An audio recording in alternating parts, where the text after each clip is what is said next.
just wanna tell you, thank you for all that you've given me. I'm really going to miss you.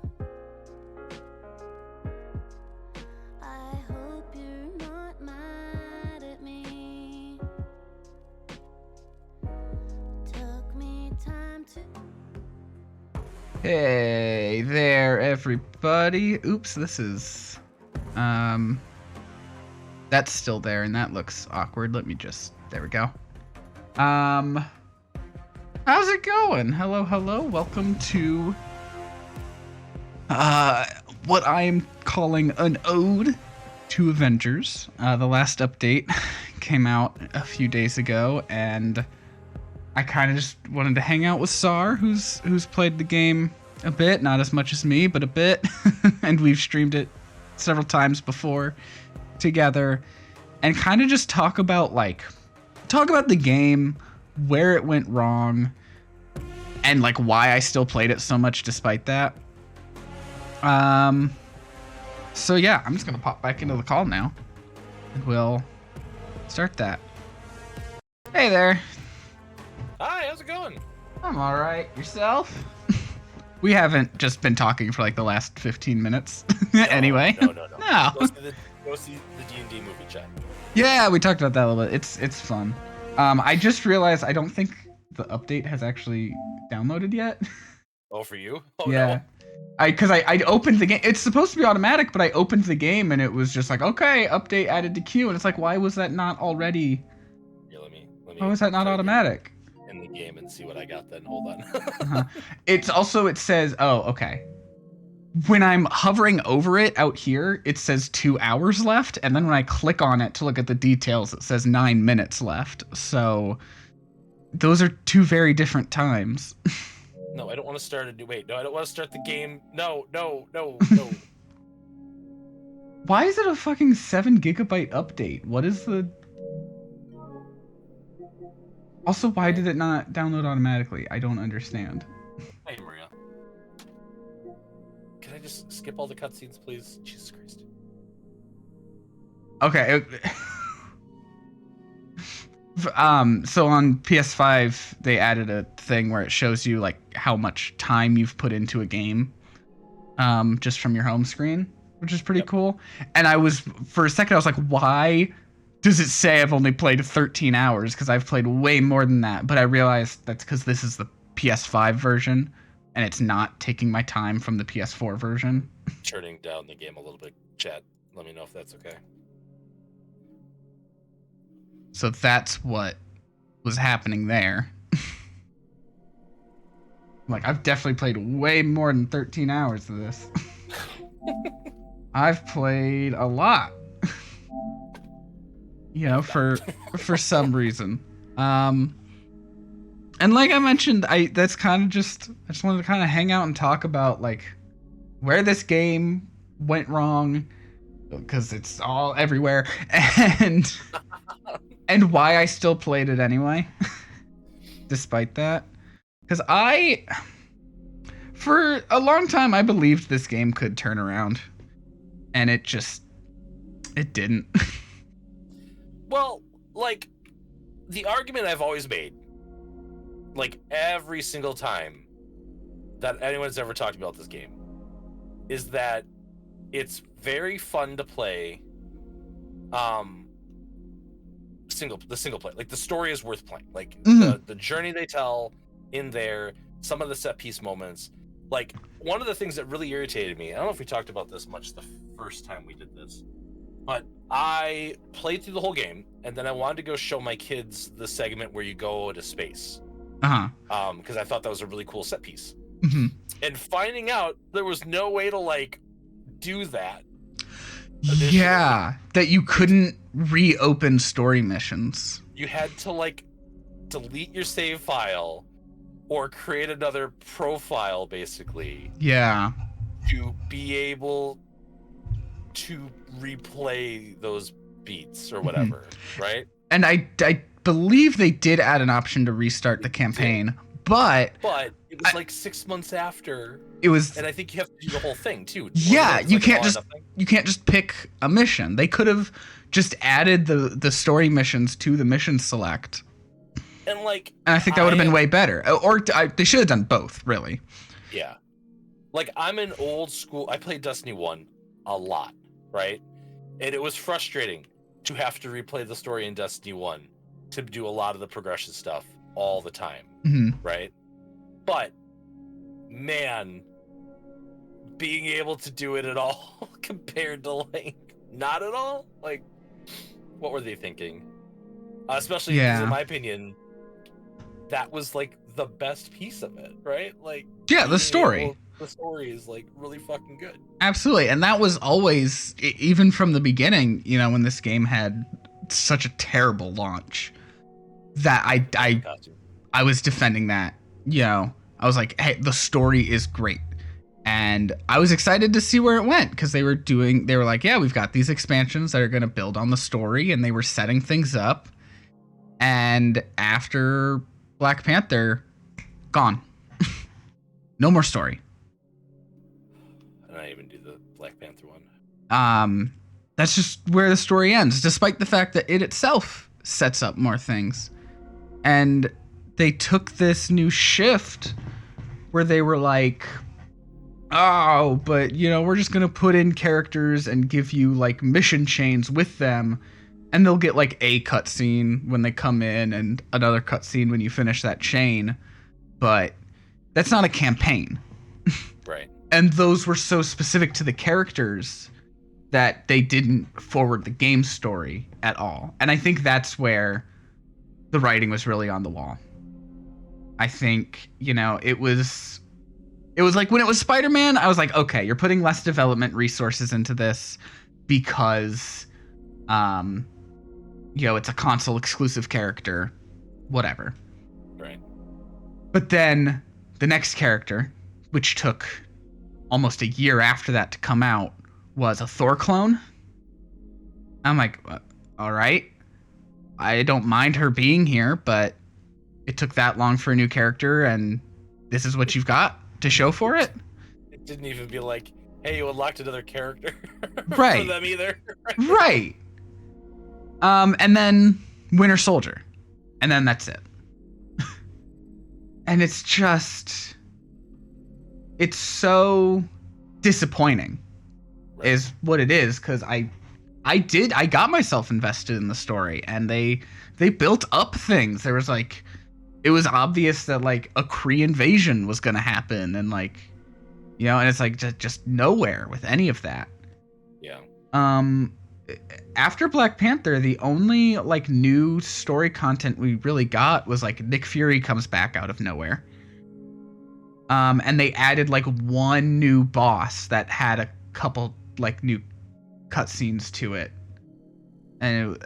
But like, which like kind of was the story because it was relevant to like the AIM stuff, but I think that the cutscene was more just an excuse for the boss to be able to exist at this point in the story. So yeah, it just kind of fell apart. And I think, you know, I get it. The interest was not there, so they weren't going to put the money in for the resources there. Which unfortunately just meant it could never have that turnaround that other games with messy launches had. Like No Man's Sky was able to have that complete 180, and people love that game now. But like, remember when it launched? People hated it. They're like, this is terrible.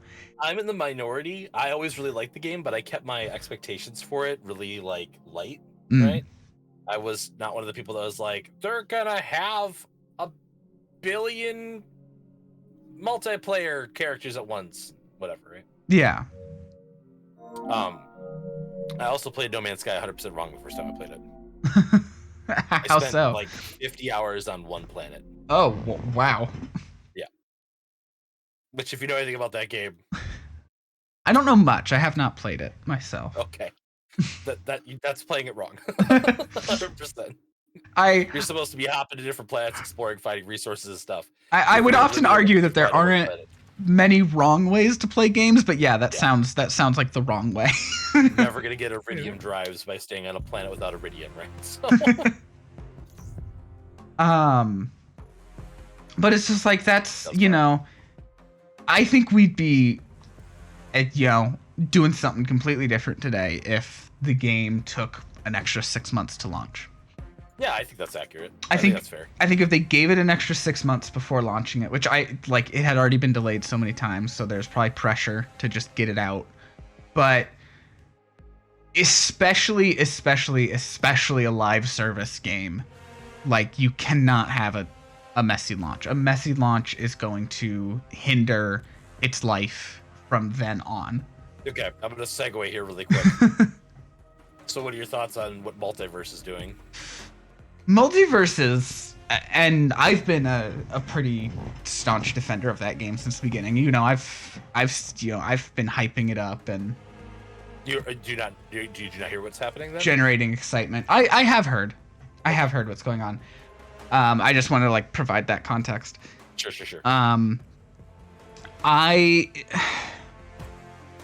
We just don't know what they're really planning to do with that full launch, which is frustrating, but I've heard rumblings that it may stop being a live service at that point, which I think is the move. I don't know. I think they went too heavy too fast, actually. They seem to have had the opposite problem that this game did, where they were releasing characters every other week, and then all of a sudden they had nothing to put out anymore. Right. For the last 5 months, there's been nothing. Yeah, and nothing to build excitement on. And it's like, if you had just done one character a month, right? It would be very different. But they were doing every 2 weeks, and then they just ran out of content. We didn't need new characters that fast. It takes time to be able to unlock them in game. Yeah. Without spending real money. And so yeah, I thought that was weird. Can I not go to the marketplace from this opening screen anymore? Huh. How do I get to the marketplace now then? I'm unlocking Spider-Man as little big right now. So.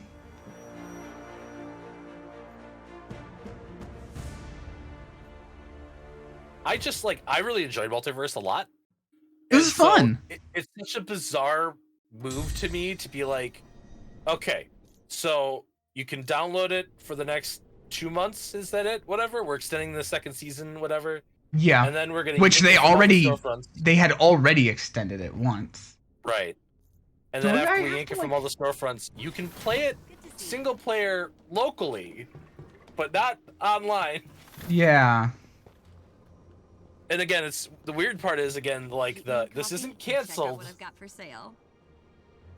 But we're not ready to talk about what we're doing either. Yeah. Okay. How do I access the marketplace My coffee habit? anymore? I mean, when I went in with Thor, I could go look at all the costumes and the nameplates just in his equipment menu or whatever.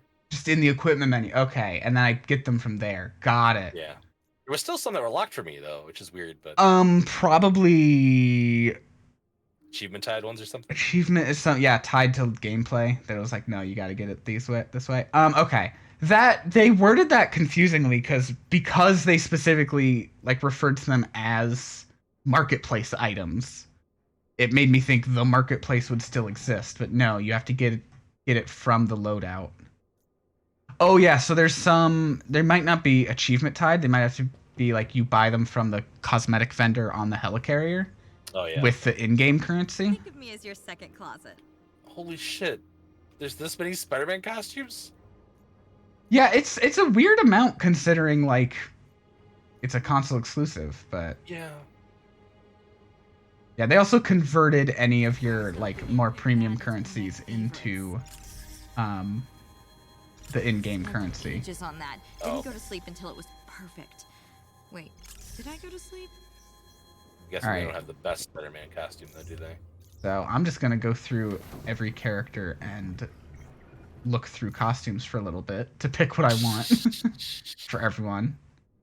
I don't want to just give everyone MCU outfits because that just seems uninspired. But I'll give them all a good look.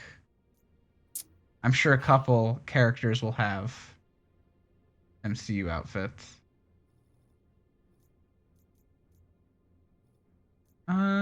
Okay, I kind of like Bucky's like one based on like his sidekick look in the comics. Like that suit. Very cool. That's a fun one. All right, this is kind of annoying though to have to do it this way and like Switch characters every time. Switch my character and then go look at their suits. All right, Spider-Man's turn. Man, I am not. Wow, he does have a lot. I didn't even realize it was that many. Wow. And he does. None of them are locked either. That's interesting. Yeah. Although none of them are great. Sorry. Yeah. Some of the more obscure ones and stuff are cool, I guess, and whatever. They did a good job on his MCU ones. I want the Sam Raimi one though, you know? That's what I want. I don't know. Harass the devs like people did for Insomniac Spider-Man. To the point where they were just like, fine, here. Shut up. Shut up. And they're like, and I was like, cool, thanks. We want Amazing Spider-Man now. The really inky one from that game is my favorite there, I think. There's one that isn't there like it's a weird like almost like painted one. Oh yeah, like the cell shaded. Yeah. They gave Captain America one of those in this game. It's weird that wasn't like a thing for everybody. We got his spider armors here. That's cool. There's so much spider armor. That's my only other like why so much armored stuff. Like, well, because they like made one and then they're like, okay, now we can do like 5 recolors of it. That's probably not wrong. Oh man. All right. I'll do the same here. Let's take a look at the costume. Yeah. Ooh, they have this noir suit. That's good. I think I'm gonna go with the Spider Armor Mark III though. No, the helmet looks weird in this game. I might just go with...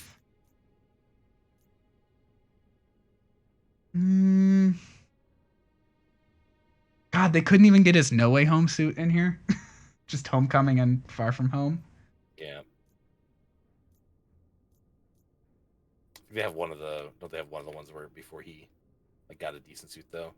Not he doesn't have like the MCU homemade suit. They have like their own weird version of his wrestler suit that definitely like I do not like the look of at all. I could maybe go with Spider-Man Noir. Yeah, that was pretty good. I mean, I do like his Far From Home suit. It's a good suit. Yeah, it looks weird on these proportions though. Man, it's tiny. Compared to the Hulk. Also felt weird to dodge as the Hulk. That was the other like only gameplay complaint really. Is like having to dodge as the Hulk always felt strange.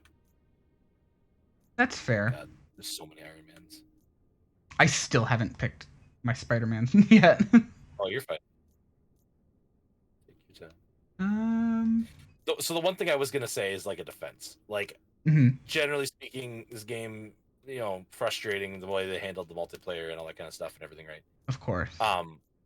But I did really, really like this. Like I think it's really cool that they're just like, okay, fine, you know what, just have all the suits, whatever. We're getting rid of the microtransaction stuff altogether and open it up and kind of preserving it at least in a current state for a time. Yeah, so because they're just shutting down their servers entirely. And I think that's why they made the cosmetics free, was because they wouldn't have any backend to like check your purchases. Right. But we've seen so many of these games lately where they're just like, okay, no, you know, we're done. And then they're done, right? There's no recourse whatsoever. Like I picked up Babylon's Fall in like October of last year. And like, don't get me wrong, there's a lot of things really wrong with that game. But the single player was kind of fun to goof around into stuff like that, whatever. Like just the story and stuff was kind of neat and things, right? but now it's just gone. Like you can't play it anymore. Yeah. Yeah, I mean that is yeah, I'll agree to that they like did a nice job preserving this. The fact that they could have just shut off the servers and been like, nope, no more. Right. And instead they're like, no, you get this, and we'll switch to a client side for the multiplayer. Like that's nice. You know, they could have just not done that. It would have been nicer to have a compelling game that lasted a long time. I agree. Obviously. But like with other live service games lately, right? It's Ooh, Miss Marvel's MCU suit looks really good. I went with Mystic Miss Marvel, I think. Ooh, that one, yeah. that one's good Oh, too. Nice. hell yeah. Okay. Yeah, we're doing the capsule shade. I mean, I've had her in the Throggy suit forever because that one's just so good. Captain Wolf? Oh yeah, they do have some of those, huh? Yeah. Yeah, there's a Black Panther one like that too, and a Hawkeye one So good. where they're just animals. Fucking love cell shaded shit. Yeah. Cap's got some good ones, I think. I haven't looked through his yet, but I know, I'm sorry, I'm a couple ahead of you because I'm not nearly as meticulous. yeah, sure. Well, read I just mostly Spider-Man comics. I mean, you know. yeah, I had a hard time picking a good Spider-Man one, despite how few there are. So some of these characters are gonna take me a while, because god damn, Miss Marvel has a lot. Yeah. I mean, a lot of recolors, but apparently I have a thing for hoods, so. Hmm. God, Ooh, that characters I have that are steampunk. level That one steampunk is power. a fun design. Good time when I use it. Hmm.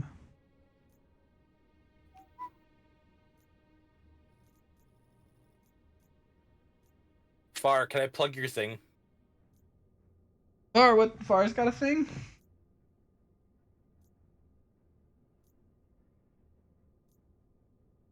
I didn't get a chance to watch it yet myself. Oh, I like him just in normal T'Challa and just like normal clothes. It's very good. Hmm. Yeah, I do like a lot of those just civilian clothes outfits. All right, then I won't. I have Thor's equipped. Far has no thing. I Far apologize. has no thing. Okay. Yeah, I'll put on her MCU suit, Always and forever. which makes me kind of want to change Spider-Man. Put everyone in MCU suits.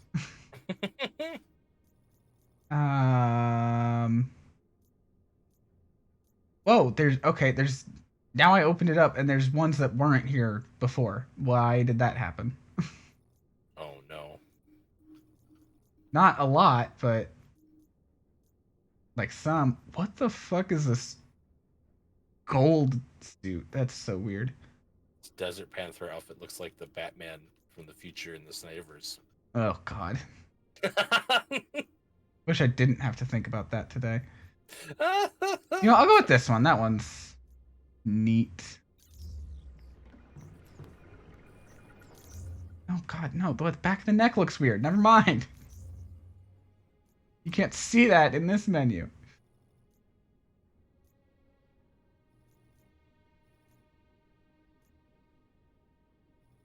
Oh yeah, the Sidekick Bucky is very good. Yeah. A lot of ones I have to unlock for him still. Yeah, he had quite a few that were like just buy it in the marketplace. Or buy it at the vendor, I mean.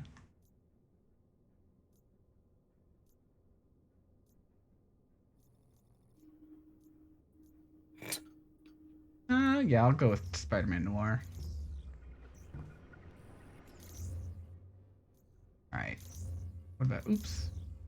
What about Hulk?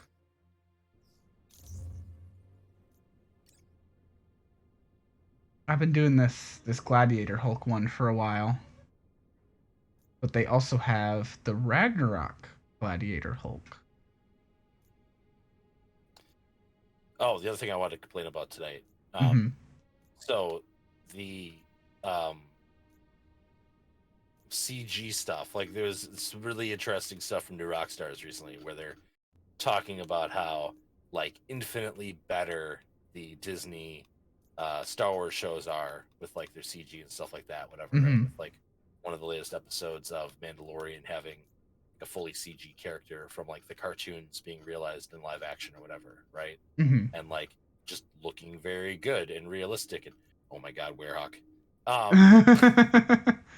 Sorry. You're good. And like because the Marvel shows tend to outsource all their CG stuff, whereas Lucasfilms does most of their stuff in house, right? Mm-hmm. Was kind of what they were kind of talking about, right? I do And think Marvel has been discussing the possibility of switching to an in-house yeah, I system was for gonna that. say, man, like they're not wrong. It's not something I had ever like sat down and consciously thought about, right? Mm-hmm. But they're not wrong. Yeah. Like, and like I've never been like distracted by any of the MCU TV shows or anything like that, and like bad CG or anything like that. Like I'm not Yeah. one of those people. I never had any problem with anything in She-Hulk. I could suspend my disbelief enough to just enjoy it for Right. what Bad it is. CGI isn't enough to take me out of something that's good. Right. But if something is bad, bad CGI will make it feel worse. No, that's fair.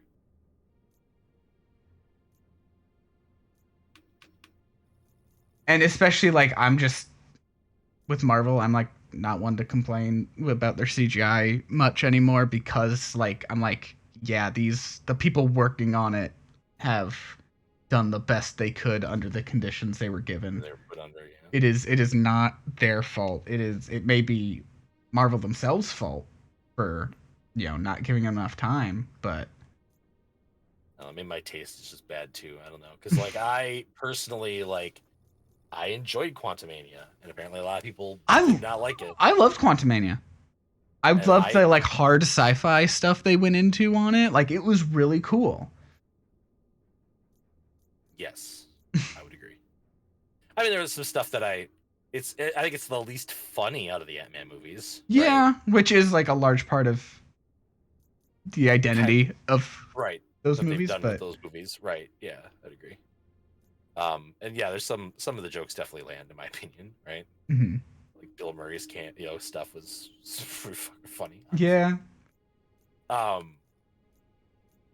But I also really liked Black Adam, and apparently everybody hated that movie too. So I'm very middling on it. There's things about it I really liked. There's things about it I hated. I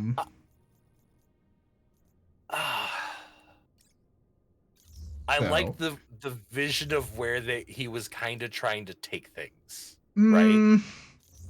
I don't know, the way he didn't want the Shazam villain to ever fucking fight Shazam, that definitely bugged me. Come on.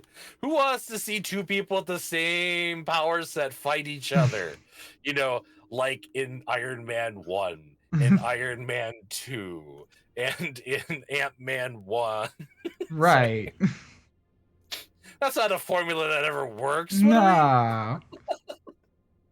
Like, God, this Iron Man suit just makes it so clear that like they were working on War Machine before they stopped everything, and they're like, give his suit to Iron Man. Just give it to him. Yeah, that one is. I thought that one looked really nice. Yeah. They've given a lot of the MCU suits. Wow. I have not seen Shazam 2, and it's 100% because I don't feel like they advertised it at all. Oh no, they did not. Do you know why? Do you know why they didn't advertise it? They couldn't afford to. Like they were counting on Black Adam to fund marketing DC movies this year, and it did not do enough for that. And they decided to yes, what I saw said Black Adam lost like $100 million, I think, something like that, right? So they decided to put what they could into the Flash because they're much more confident about that. That movie looks awful. Sorry. But I loved Shazam too. Okay. I thought it was really good. I thought it was a nice follow up to the first. It had all the charm and everything about it.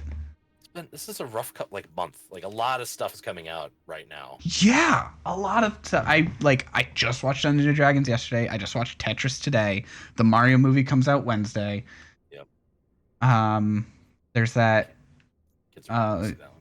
Renfield comes out next week. The movie where Nicolas Cage is Dracula. I still have to see John Wick 4. That's been out for a week or two at this point, right? I think so. I've never seen any of those. Oh goodness. should do that.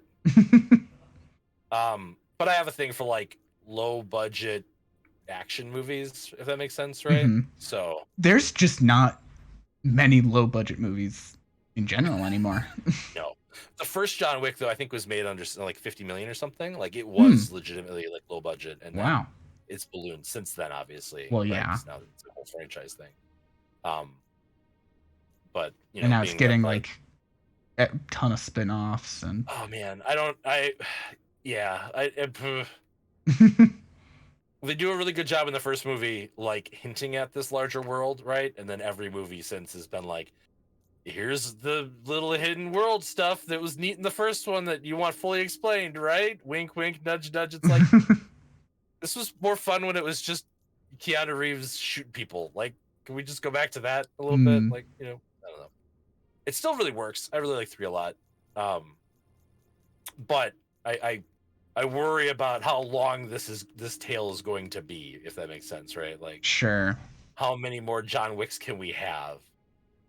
Especially considering like the first 3 movies do a really good job of like it all takes place like in the same like maybe month at this point or something. Mm-hmm. Right? I think they said like because I watched I got a TikTok about it, and like they said like a week, and then a person was like okay, here's why that's ridiculous for them to do all this in a week. Right, because the 3rd movie there's some international travel involved. So that's why I hesitated on saying a week, but that's what my initial whatever was going to be. Because, like, you know, it's probably on a plane for at least 2 days. Sure, yeah. But anyway. Based on what I hear, yeah. Just from the one video where the person was like, that's nuts. Yeah, but the first 2, for sure, it's like 48 hours or something. It's ridiculous how they do that. And I think it really fucking works from just like the pure cinema. Fuck, what's the word I wanted? The moviness of the movie. The cinematic quality. Yeah. The thing I love about this movie is that it feels like a movie. Right. I like when they do interesting things with movies. Yeah. Oh, absolutely. The first 2 John Wicks do a really good job of that, and then the 3rd one is still really good, but maybe loses a tiny bit of that by being bigger and more expensive. I don't know. I'm curious to see where 4 goes. There's so many freaking movies. I don't want to give everyone an MCU suit, but like most of Iron Man's non-MCU suits fucking suck. The one with the giant eyes. I mean, that's everyone's favorite suit, right? Oh god, yeah, absolutely. I think that's supposed to be based on his like Ultimate comic suit, but like it didn't, like they did not emulate that look very well.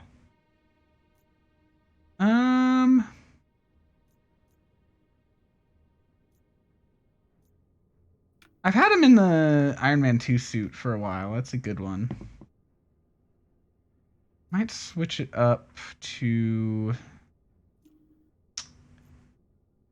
Let's see, I already had his Endgame suit before. Might just keep it, honestly, Iron Man 2. No, I feel like I want to get something with more gold in it. I'll do Iron Man 1. There you go. Yeah. Alright, what about Thor?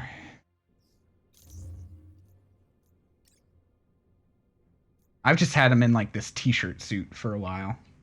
Let's see what else we've got.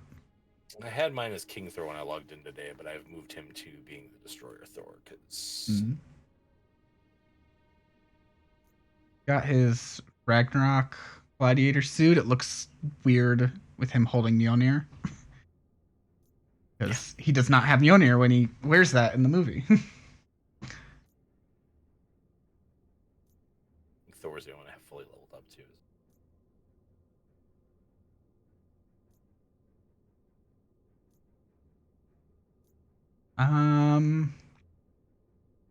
I think I have both Kamala and Thor fully leveled. Ooh, his Cosmic Herald suit is good from the Donny Cates run. I tried reading that one a little bit because I really like Donny Cates' comics, but not even he could make me really care that much about comic Thor. I just don't care about comic Thor. That's fair. They're dense. The Thor comics are kind of dense. They're a lot to, just the way they're written, the way characters speak. But I like the movies. Dark World is my favorite MCU movie for a while. I think we've talked about that previously. Really? I do not remember that. Yeah. I said it was like the Empire Strikes Back of MCU movies when I first saw it. Huh. And in my defense, I feel like one of the things that makes it stand out to me is purely on the fact that that same year is the year that like Man of Steel came out, right? And Man of Steel, like in my opinion, is like the worst, like two big, strong superheroes or villains or whatever punching the crap out of each other for 2.5 hours. Whatever. Yeah, I think a big issue with it, with the action in that movie, is everyone's just in the sky, so you don't get really a sense of scale, anything. You're thinking Man of Steel? Yeah. Or okay, yeah, I agree. And also like the impact. Like I remember there being a toy line for that specific movie, and it was Bank Vault Action Superman, where he was slamming a bank vault onto Zod. And oh my like, god. Yeah. And I'm like, this is what's wrong with this movie. Like, what does that accomplish? I don't know what it's like to be able to pick up a bank vault and hit somebody with it, right? And yeah. They don't convey it in a way that teaches me this either, right? Like, putting Thor in this lumberjack thing. I just really like putting Thor in casual clothes, I guess. I don't remember how to play this game. That's okay. You have time to figure it out. I'm not even halfway through picking costumes. You're fine. I decided to try to go see how Spider-Man plays, and the first guy with an enemy nearly killed me. Oh wow, Jane has none. Yeah, no, they did not have any at all. And anyway, so like Dark World, at least, like the fight's not super great either, all things considered, the final fight. But like by having them go through the different dimensions and stuff like that, at least it adds a little bit of like visual interest to the fight that Man of Steel definitely lacks. Right? So that was one of the things. I don't know where I'd put it today. I don't think I would rank it nearly as high. Dark World? Yeah, I think I prefer Ragnarok and Love and Thunder over it. Dark personally. World is my least favorite MCU movie. Full stop. Which is fair. And I think like more stuff like after I kind of understood how like Natalie Portman felt about the movie, right? And then you kind of rewatch it with the context of like, oh, you're really not trying here, are you? Like, yeah. Oh, okay. Why did I never notice this before? I guess, stuff like that. And I didn't think Love and Thunder was great, but I love that movie. I do think it's better than most say. Yeah, that's fair. Like I was like, there are things to love about it. I can understand certain people's arguments to be like, it's like they focus too much on comedy, and I'm like, I feel that at times, but not the entire movie, like some people claim it is. I think I mean, I'm not one of those people that were like, oh, I need to see the Schneider cut to really fully understand what the vision was. You know what I mean? Like, Mm-hmm. give me the 4.5 hour Schneider cut. That's important, right? And But I would like did to watch see that. a director's version of that movie where you Mhm. take all the stuff that apparently they cut from Gore and put it in there. I definitely want just the to gore scenes see. for sure. Like, yeah, I would like that personally, because I imagine that helps some of the Mhm. stuff, right? But even with God like damn. how little time Gore gets on screen, they are one of the few like truly compelling MCU villains, right? Like, Mhm. they have a thing they're trying to do. The reason that they're doing it kind of makes sense. Oh yeah, right? Christian Bale fucking killed it. Yes, absolutely. And it's like, this, we needed more of this in the movie, right? Yes. And I think that for me personally, like, it hit a little different because like, I am a father, right? And Mm. so a lot of like the scenes where they play off of that stuff, right? Mhm. Like that initial scene with Gore in the desert and stuff like that. Yeah. Hits me on a very personal level, and I'm willing to accept that that definitely like colors the movie differently for me, right? Of But course. like, again, when you start reading into things and you learn about, well, you know, fuck, I'm gonna butcher his name, Watiki. Taika Waititi. Thank you. Damn it. Was struggling with like some of the remorse stuff still from like his own mother thing, whatever, like that, when he was working on it and stuff, whatever, right? And things like, you know, there are some very powerful scenes, like you said, kind of in between those jokes and stuff, right? Mm-hmm. That hit me personally, and I got it, right? That all said, Ragnarok's still better. Oh, absolutely. So, the Absolutely. pacing and, you know, what they're trying to do, and the Grandmaster, I think, is a better villain for the kind of story they're trying to tell there and everything, right? Mm-hmm. So yeah, I love Ragnarok. I still do. It's still in my top 5 Marvel movies. Man, I don't know what my list would look like. That's a good question. Actually, wait, is it? Yeah, it's still just barely. It's at number 4 now. It's, I don't know what my number 1 would be. yeah, that list moved recently with No Way Home and Shang-Chi. Those both got into the top 5 Shang-Chi is very good. and pushed out Black Panther and Guardians 1. Those used to be in my top 5, but got pushed out by those. I really like Guardians 1. I don't think it'd be my top. I don't know. It's hard. There's just so many. There are a lot of them. But yeah, my top 5 goes starting at number 1, No Way Home, Endgame, Winter Soldier, Ragnarok, Shang-Chi. Winter Soldier that high. Interesting. Okay. I love Winter Soldier. It was my just favorite for the longest time. Like, until Endgame. I mean, that's 100% fair. I think you're not wrong. There's like, it's one of those things where some people like Winter Soldier is super, super high or very low generally. It's an interesting one, I think. I don't think I have strong feelings about it either way. I really enjoyed it. But I think it's just a really good political thriller. Yeah, no, yeah. And it's got me really excited for Secret Invasion because going back to that same tone.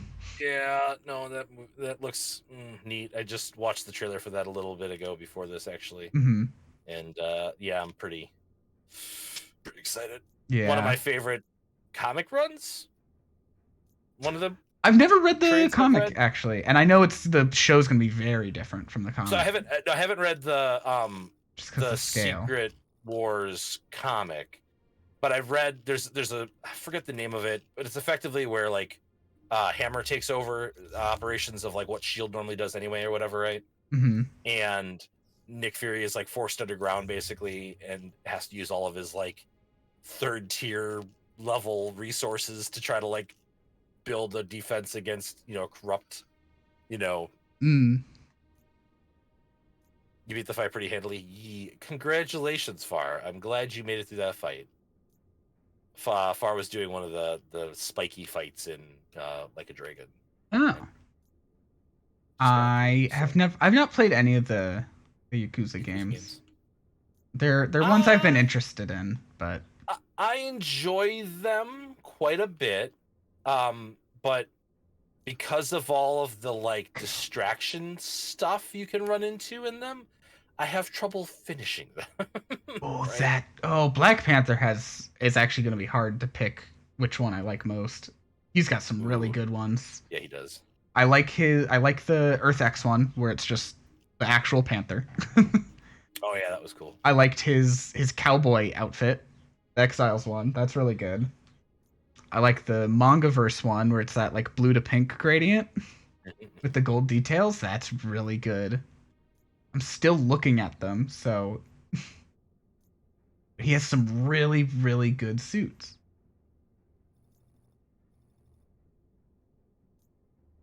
Why does he have like a Hawkeye suit? That's an interesting one. Man, what would my number one be?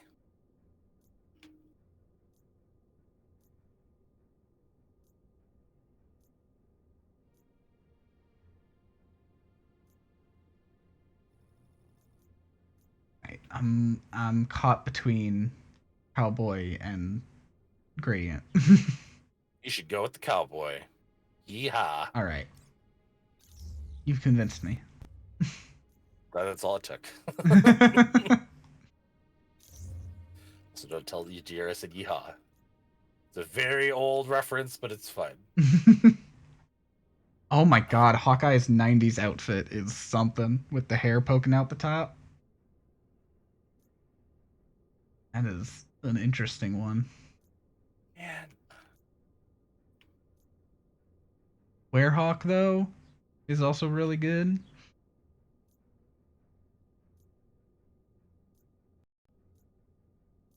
I kind of just want like a lot of variety to what I'm putting on them. It's like if I go with him for Werehawk, I might go back and change Caps away from the werewolf one. But there's just more, like a lot of different things going on here. No, it makes sense. How am I supposed to fight you guys with shields again? Also, I don't like I'm not the biggest fan of the suit that Cap is wearing over the werewolf thing. Those like square scales just don't look great.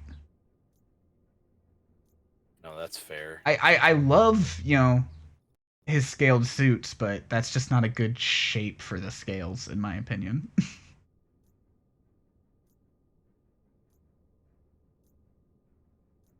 Okay, so thinking about it, I think Avengers 1 would have to be somewhere in my top 5. Wow, that's okay. Yeah. I mean, it's definitely high up there for me. Yeah, I think that one would have to be. Only because, like, I feel like some of the scenes, like the one where, like, Tull crashes into, like, the warehouse is so good. Mm-hmm. And the puny god lines. And Coulson, like, it's undercut a bit by the show, obviously, right? But, like, Coulson's whole thing in that movie is quite good. It is. Oh. Yeah, I think that one would be up there for me. Ultron would not. But also Agents of S.H.I.E.L.D. is it's a great show. Yeah. I'm trying to think of like each one of them and like what my favorite one of the like the set is, right? Mm-hmm. And like Iron Man 2 has like a soft spot in my heart. I've seen it like too many times. You know? It's not great, but every time I rewatch it, it like grows a little more on me. Yeah. And like I still don't know if I can say it's good. No, I don't. But like out of the three like solo Iron Man affairs, right? Mm-hmm. I think that'd be my favorite one. Really? Yeah. 3 is definitely my favorite. I really like. I don't like Whiplash in the suit in the end, right? Yeah. But like that movie's just so overstuffed. Yeah, it's got it's got that exact problem going on. I agree. But fucking Justin Hammer is so fucking good. Yes, they need to get Sam Rockwell back for something. Yes, please bring Sam Rockwell back. Like they gave him a little cameo in like one of the short films back when they used to do Yeah. those short films, and that was Which fun. one was he in? I forget which one he It was in, was but the yeah. one focused on Trevor Slattery because he was like in the same prison as him. Yeah. The actual yeah. I remember that. Yeah. Hmm. Okay.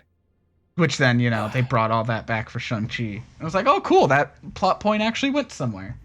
yeah. Took, almost 10 years, but it went somewhere. Yeah. And don't get me wrong, I still like 3, and I still obviously like 1, right? But it's Hmm. just, I think out of the 3, it's my preferred one. I already said that Thor Ragnarok is probably my favorite out of his movies. Hmm. Captain America. Winter Soldier all the way. I mean, I've put that was the only one in my top 5, so. Yeah. I think you're right.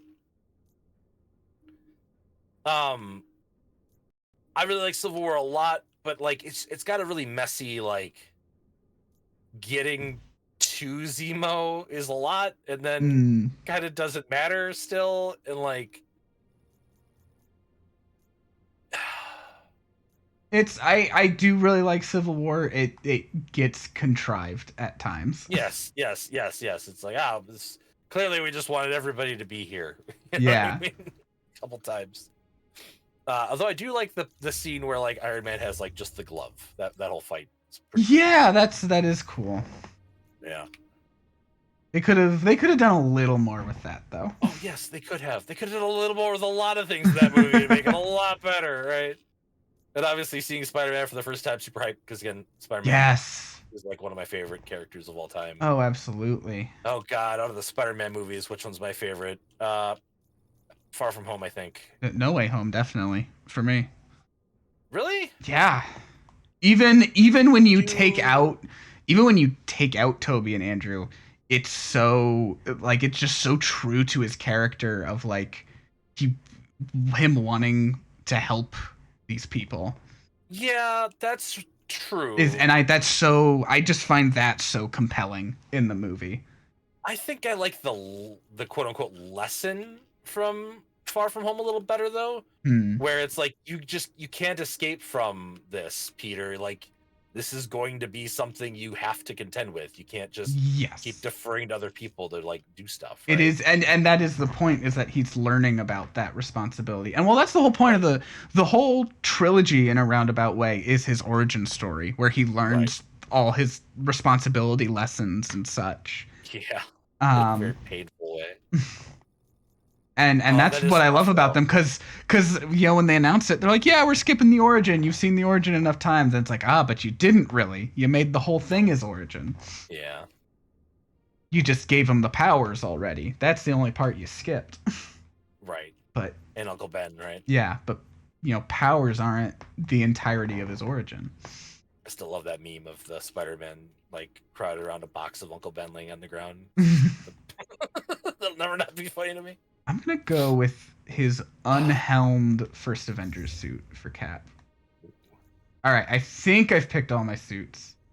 I'm going Okay. Spider-Man Noir, Miss Marvel MCU from her show, Hulk the 10,000 BC, Iron Man 1 suit, Thor's like little lumberjack thing. Oh, I gotta step away for a second. I'll be right back. All right. Keep rapping. Fortis, that one where her like legs are showing entirely for Jane.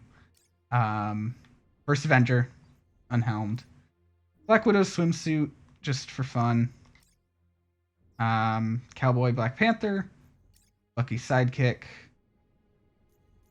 Werehawk, and Kate didn't really have like many great options. I might rethink hers a little bit.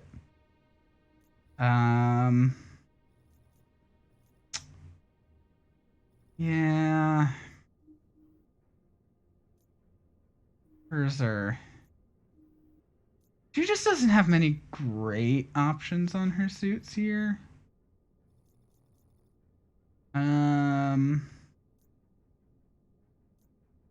Oh, you know what? I like that one actually. Might go with that. More casual one. Okay. But now I'm like I'm like, well, maybe there is a better one I could do for Iron Man. Ah, it's a lot of choices. Actually, I do. I yeah, let's go with that. Okay. All right. Now, all that said, switch to my main. Marvel. Ah, yeah. That is more like it. Roger, stand down and await further instructions. You are cleared for landing. All right. Good, good, good. Okay. I'm actually gonna take a bathroom break real quick. So if Sar asks where I am when he comes back, let him know. All right. Be right back.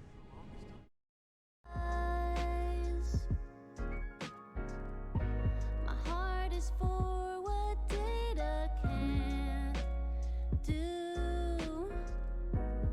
Feelings growing deep inside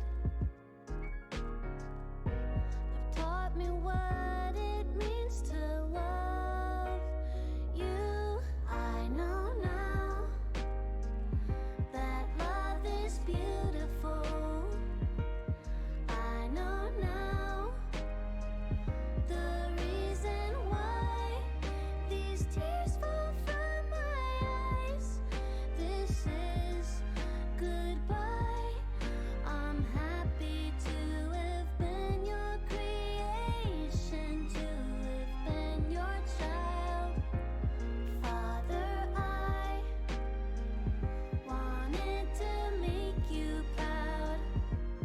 Father, I will keep you safe. I wish I could have found a way to stay with you forever. Then maybe we could be a family born of love. Be a family born of love. All right, I'm back. It seems that Sar is not yet, so cool. Beat him back. All right, I've finally been live for an hour. I've finally picked all my suits. Kind of gotta wait for him to get back to actually get the game going. I guess I can pick up my assignments. I guess. See, you know what we get out of those done today. And I'll just kind of run. Ooh, hey, there's T'Challa standing there. I didn't even notice him at first. Oh, okay. Okay, yep. Just kind of get caught in the corner there for a moment. That's fun. Progress. Who else is just kind of sitting around on the helicarrier? And Tony's not wearing a suit, so you don't get to like look at it that way. Like I like when they're like standing around in their suits. You can go up to them and see them. Anyone? Oh, Clint was in here. He just said hi. He in his suit? Yeah, that's. Okay, honest opinion on the Avengers? Everything I've ever dreamed of, but better. Even me? Even you. Wow, I'm kind of impressed by the facial animation there. Like actually working. Sort of. It shouldn't be impressive, but knowing this game,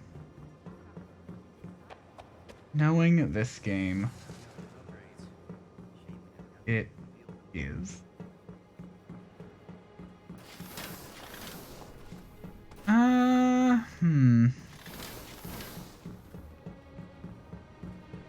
question is just what do I do while I wait for Sar to get back?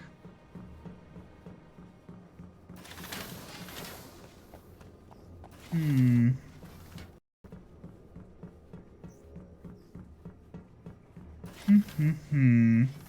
Thanks, flight control. Data received. Data code 4156. Guess what I should probably do? There. Here. Let's get an invite over to him. There we go. Probably should have done that earlier. Access log. Of course we can pet the good boy. Hey, boy. Hey. Yeah, that's the spot. I haven't touched him yet. What do you mean that's the spot? Okay. Is that a... What is that? What is on his bed? What's it? What kind of toys does he have? Got Captain America. Is that just like a little like bone? It looked like a rock from the angle we were looking at, but camera. Yeah, it's just bone. Cute. Oh yeah. Oh yeah. Look at that doggy. Good. That's a good dog right there. Commander Hill wants us to double.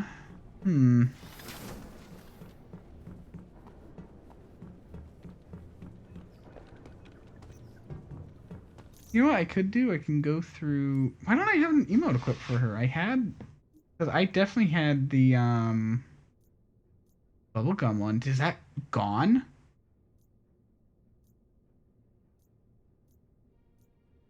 I think it is. Oh my god. What the heck?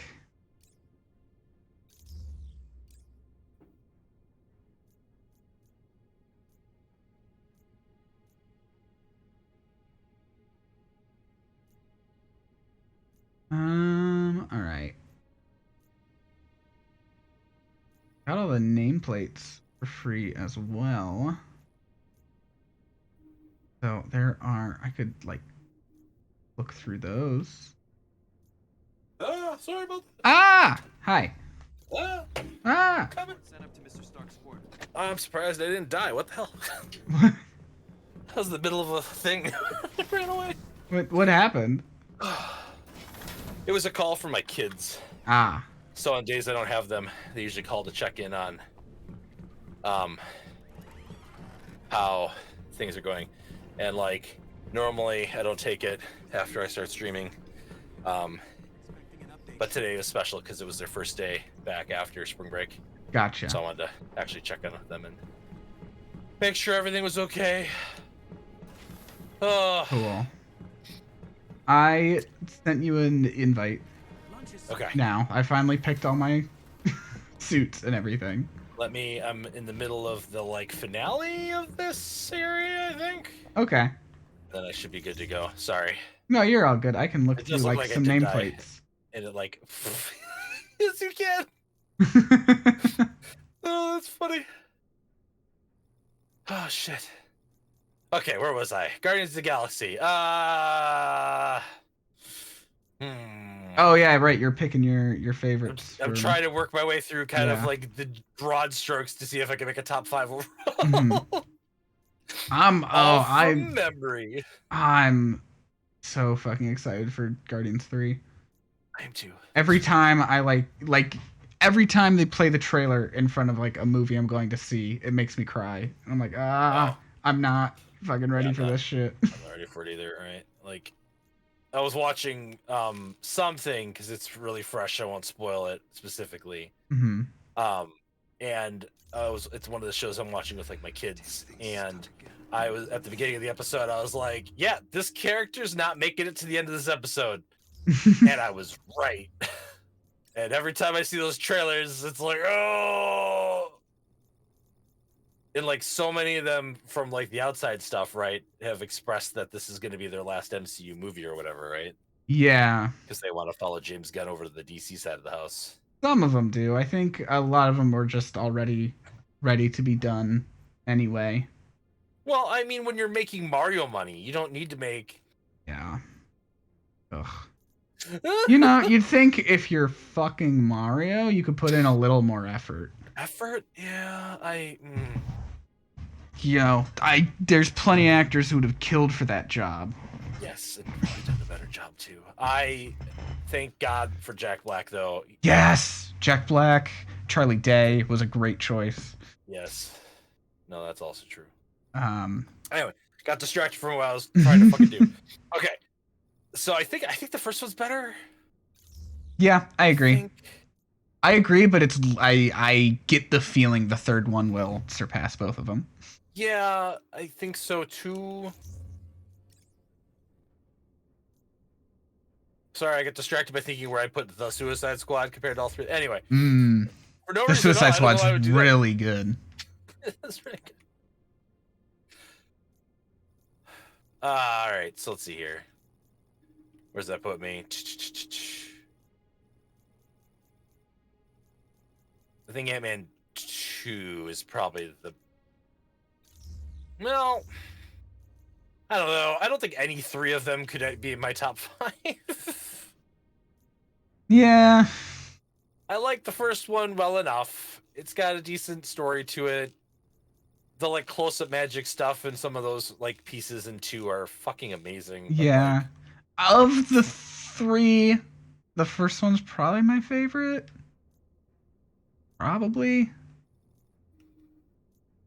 Although I don't know, Quantumania has some great stuff going for it. It also like completely gets away from the tone of the other two, which like it's fine when looking at it on its own, but when looking at it as being like, oh, what's my favorite in the trilogy? It's like, eh.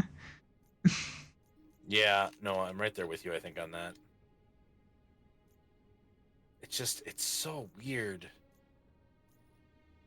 Yeah. And like, I don't know. A lot of the like theories about the ending and stuff like that being changed and stuff like that, whatever, makes a lot of sense. Yeah. I feel like I get why they would change it though, because it's like that's how the last one ended also. Right.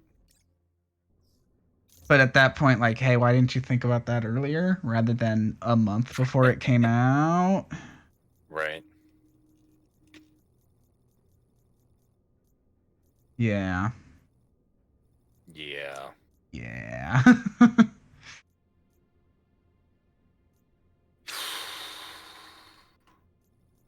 Okay, so what does that put me? Like Avengers, I guess, right? Yeah. I already said that I think the first one would be in my top 5, probably. Mm-hmm. Which of the like Infinity ones did I like better?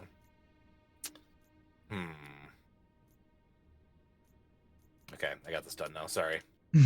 You're all good.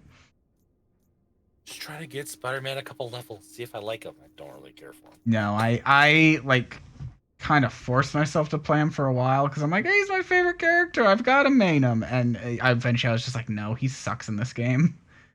I don't have to do this to myself. It's weird he doesn't have like a ranged attack, like without using his power or whatever. Yeah, I'm like he's got his webs, but like it's not really like just shooting webs isn't really much. Okay, how do I accept invites now? How do we do I this? do not know. Pause me. Exit to me. No, I want to exit. Can I just go to the... Okay. Network data. Okay. Was it... Hold on. Is it like a... Join you? Dear PS5, will you play nice? Probably not. It might be in here.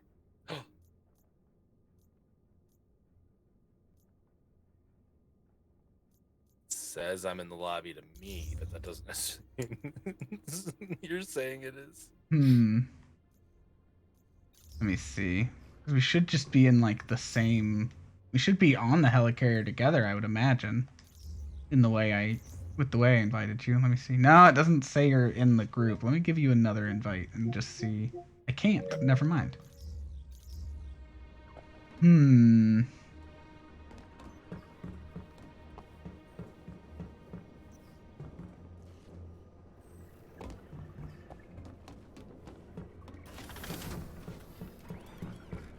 This is the Chimera. What if you sent me an invite? It says it's waiting for the strike team to complete its current activity. Oh, but I'm in the hell. I'm just running around the helicarrier. Oh, great. Well, there. Let me just try to like go to a different outpost and just see if that like will count it.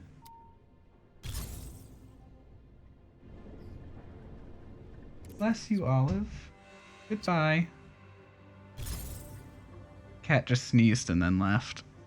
Oh, it's very inconsiderate. Yeah. I don't have any cats in here right now.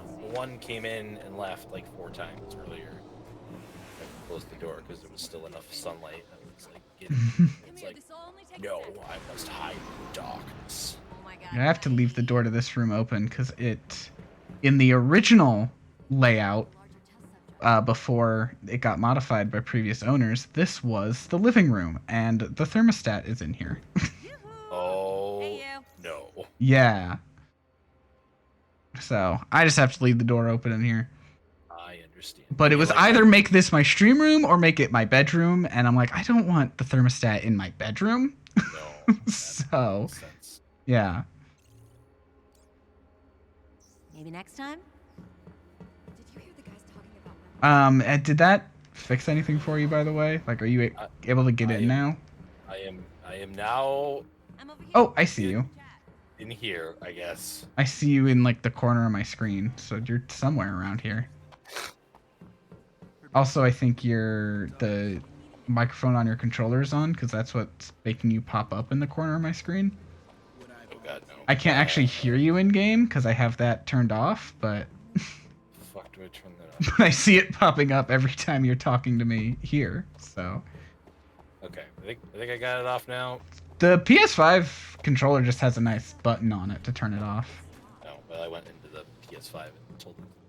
Mm. In fact, I just pressed that just to be safe, even though I'm pretty My sure I have the settings. Action rank has went up. Whoa. Wow. Where are you? It says you're in here, but I've been like running Talking all with around looking for you. Dr. Kiri currently. Ah, there you are. Like someone who wants to talk to me. I forget. How do I tell? Is it people putting me where- like on your screen in front of her, or? No. Aw. It was not. But when I got out there, I could see. How do I? What? How do I? What? Hero. You just talk to her and she gives you shit. Yeah, but with the out of the like, how do I know what this shit goes on? I don't remember how this works. There. Yeah, I Does don't that know. tell me who wears what anymore? Like, how do I? This does not. Oh wait, there it is. I You see the look like symbol someone now. who wants to talk to me. I'm being dumb. Hey. Okay, so none of these are for characters I want to play as. So that's good. No go? Alright. I've never once bothered buying anything from her. I'll just get the stuff out of the missions and go, okay. She's trying to power level a little bit, but she doesn't Mm. have anything for Spider-Man for me right now, Oh my so God, like hi. Dang. clearly not gonna help. Ant in there. An ant in there. Oh man, I just got Can't very get up the sad. stairs. There we go. Shit. I do not see. Oh my god. I do not see anything in there. Not ant? Oh, it just shrank down. Oh. Now it's big. Alright, it's supposed to be on opposite cycles. Oh, this person wants to talk to me, huh? Yeah, that's part of your mission chain is to talk to that person. I can't talk to them. Oh no. Okay. Okay, well, never mind then. Whatever. Don't care. All right, let's get a mission going. Yeah, go ahead. Let's just play the game. It's been a while. We've been here for an hour. I don't know. Here, I picked up my like vault or whatever, so I guess we can do What that. if the wall's wet? All right. Not ideal, but yeah, still works. I can switch to somebody who's not level 2. You are more. Yeah, it's probably a good idea. No, Kamala.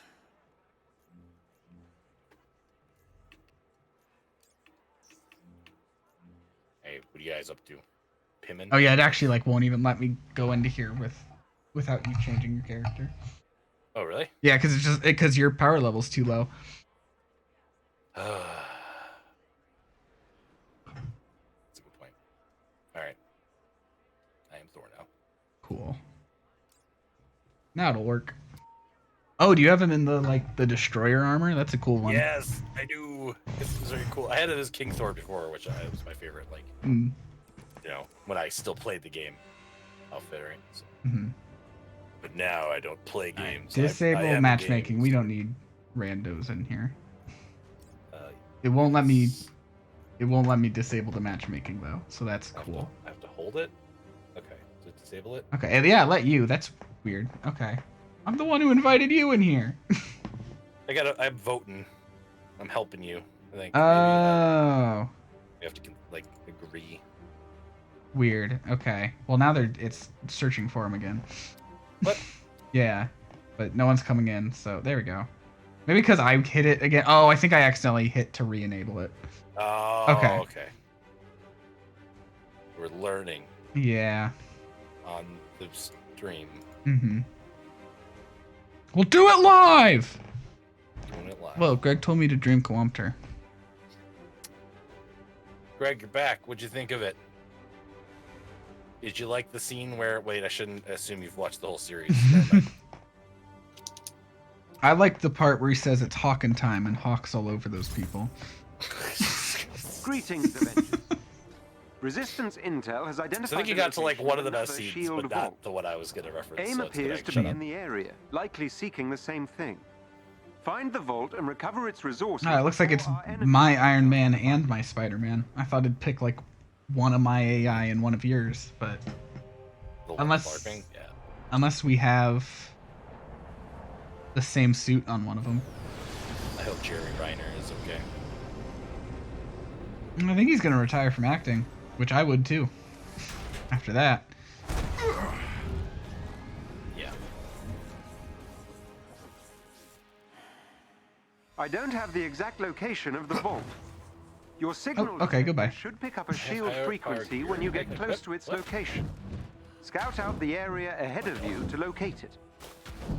Don't lie to me, game. Oh, I might have a higher artifact. No, I don't. Hmm. My Tactagon is level 10. What are you talking about, game? Shut up. I remember how to fly. Do this.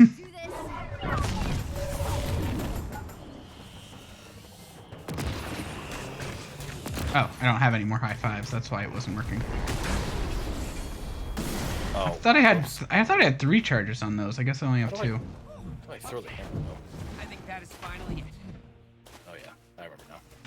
Maybe I did have a range attack, and I just forgot how to use it with Spider-Man. Whoops. Yeah, it's Okay. L2, then R2. L2 then R2. Yeah. I was like, everyone should have a ranged attack. Everyone has this pretty much the same fucking moveset. Which is a big problem. Anyway. Yeah. No, we don't have to anyway. The whole point is to talk about this game's problems. That's what we're doing here. Did not like dodging as the Hulk. It made me upset every time I had to do it. Yeah. Part of me was very, like, when I was doing the single player and I didn't have to, I was like, no, I'm just gonna take the hits. I know this is risking me losing this level. It's fine. Hulk can take the hits. Just a scratch. Yeah. I feel like some of that goes away when you get him, like, really high level, but, like, why? Yeah. Why does the Hulk need to level? That's, his leveling is when he gets angry. Hey, you know how like the Hulk is known for like being able to jump really far? What if he couldn't? Right?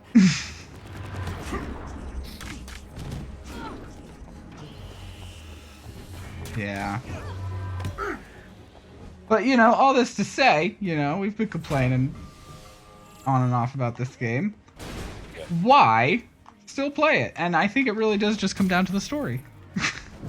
The story, like I liked the story, and I wanted to support the game to allow the story to continue, and clearly it wasn't enough. So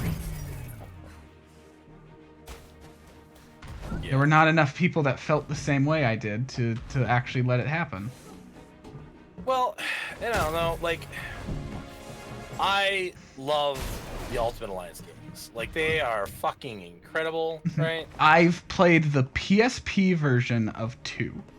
Okay. You should play the Switch version of 3. Oh, well, I've played that, yes. I don't know why I didn't think about 3. Okay. Yes. Okay. I've played 3. I don't know. I guess like I consider 3 like separated from the other 2 just because of how long it took. Yeah, it is a whole thing and everything, right? I played through the entire game with my kids. And we got to the final boss on hard mode, right? And it was one of those situations where, like, I think my kids were complaining. They're like, Dad, we never play anything together. And I'm just like, fine. It's the one weekend I went and bought Marvel Ultimate Alliance 3, and we sat down, and that's all we did that weekend, was play that game.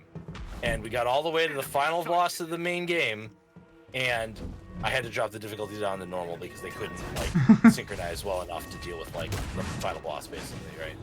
Which is slightly disappointing to me, but at the same time, my fucking kids at, like, 8, 10, and 12 or something at the time, maybe even younger than that, were able to, like, play through the entire game on hard, That's good on them. I have not played much of the PS5 version of this game. I did most of my playthrough when, I still only had a PS4.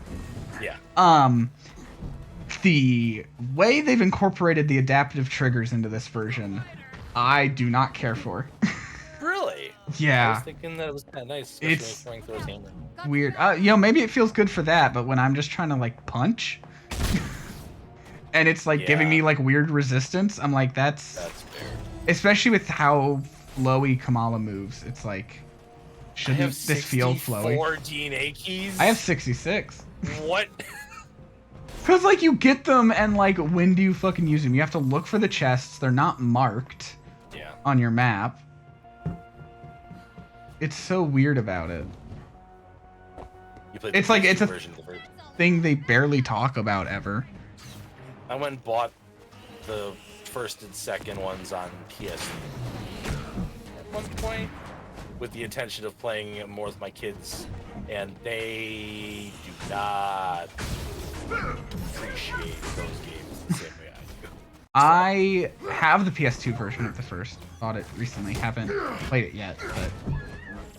And I want to get, like, the home console version of the second one. That's what I'm more looking forward to. Because I loved playing it on PSP. And I had the, like, the actual, like, walkthrough book as a kid. And I loved going through it. And, like, it had, like, both versions of the game. Like, it had the walkthroughs for them. And I kept being like, man, I really want to play the other version. There's, like, so many more bosses in it.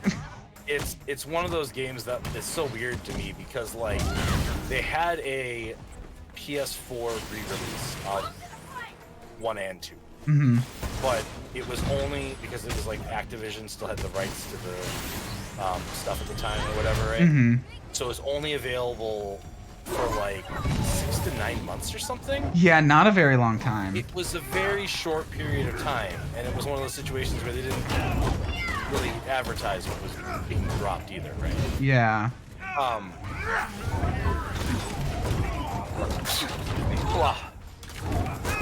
And, like, it's one of those situations where there were codes for it, and theoretically, like, there's some possibility to find stuff, whatever. But when I was, like, searching for all this stuff, whatever like that, all the codes had pretty much depleted by then. It's like, damn it. Because it's so much nicer to play on, like, a modern console. Yeah. A lot of those just Activision Marvel games they can get pricey for some of them. When I went to collect all of the home console Spider-Mans, there's that, like, Edge of Time, Web of Shadows. Those were the investment part of it. And I've not played them yet. I've been, like, going through them on stream when I just need just a little space for, like, something short. I'm like, oh, I'm waiting for this new thing to come out, so I don't want to start a big thing, but I need something to play. So So I did the 2 on PS1 Theo, work to your way. fulfill that, and the first one's great. That's the one where like First one's they- good. First one's really good. I that's won't the say one where great.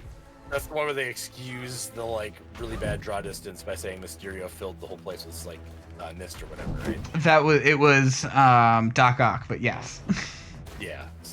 The second one is fucking god awful. I don't think I played the second one. Oh, definitely don't. It pissed me off so much. I liked one thing I really appreciated about the first game though was they like really just set it in the world of the comic. Like they had all these other characters just around. Yeah. Like you just run into Daredevil, you run into Captain America, and I'm like, that's cool. Yeah. Enemy sighted. The second one, the only way they did that was you talk to Beast like at the beginning of the game, and that was it. Oh, everybody's favorite character, Beast. Yeah. Look out. Did he Got have some the bad funky guys. feet? Yeah. Okay, If good. by funky you mean polygons. On a PS1. Feet are funky fresh. I mean, I guess I shouldn't say all of the home console Spider-Mans. I mean, just all of the ones that have come out since I was born. So that starts with PS1 Spider-Man and goes up to like, the Insomniac games. Which, I'm so excited for Spider-Man 2. Yeah, Spider-Man 2 is really good. Did you buy the 2 copies of Spider-Man 3 like you must do? I did not. Why Is must I the- do that? So the PS2 version is different than the PS3 version. I know they're different. I wasn't that invested to be like, no, to like get both. I do have 2 copies of Friend or Foe though. So I went and saw. I went and saw Spider-Man 2 in the theaters like 6 times. I cannot find It- this fucking entrance, by the way. It's the movie that I have Over seen here. I forgot I can pull up a theaters. guide. like the most ever, basically, right? It's a very good movie. I do enjoy 2 quite a bit. And I'd so, say and it's- playing the game. Oh my god, right? I'd say it's my favorite Spider-Man movie that has nothing to do with the multiverse. Location of the shield vault. That's fair. If you throw in, Into the Spider-Verse and No Way Home, yeah, those top it, but So I went and saw 3, and the PlayStation 2 had been out like what, a year or something at that point or something.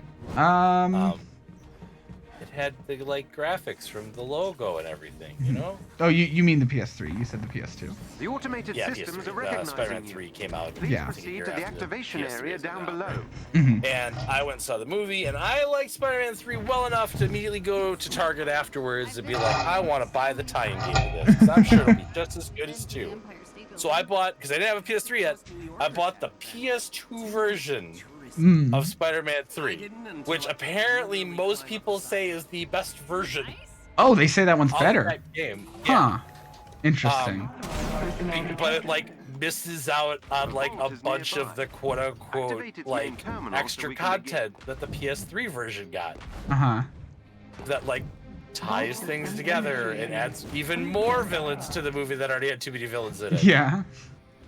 So I mean, that's what all the, any superhero tie-in game is gonna just add more villains that weren't in the movie. Code verification to 3 unlock and the contents of the vault. 3 is over here. Oh, it's actually telling us exactly where to go instead of making us find it now. Weird. Entry verified. I found it. Second code verification entry. Code verification entry verified. Sequence verified. do. But I do own 2 copies of Friend or Foe because at the time I was collecting them, I did not have a way to play PS2 games yet, so I just bought a Wii copy. And then I got a PS2 later. Because I have my PS3 is a newer model that doesn't have PS2 abilities. Yeah. I have. So then I was like, I'd rather play this with a normal controller. So. That's fair. I do think that most people agree that the Spider-Man 2 on GameCube is the best version of that game, but yeah, I do have those on GameCube, 1, 2, and Ultimate on GameCube. When Ultimate came out. Yeah, Ultimate came out in between 2 and 3, actually. Yeah, I remember going to the store to buy it. It goes. The Ultimate comic at the time, I think, if I remember correctly. It was intended to be, like, the story was intended to be canon to that comic, but then the comic just adapted the story into it instead. So it was like, okay, well now the comic is canon because you've just put the story there.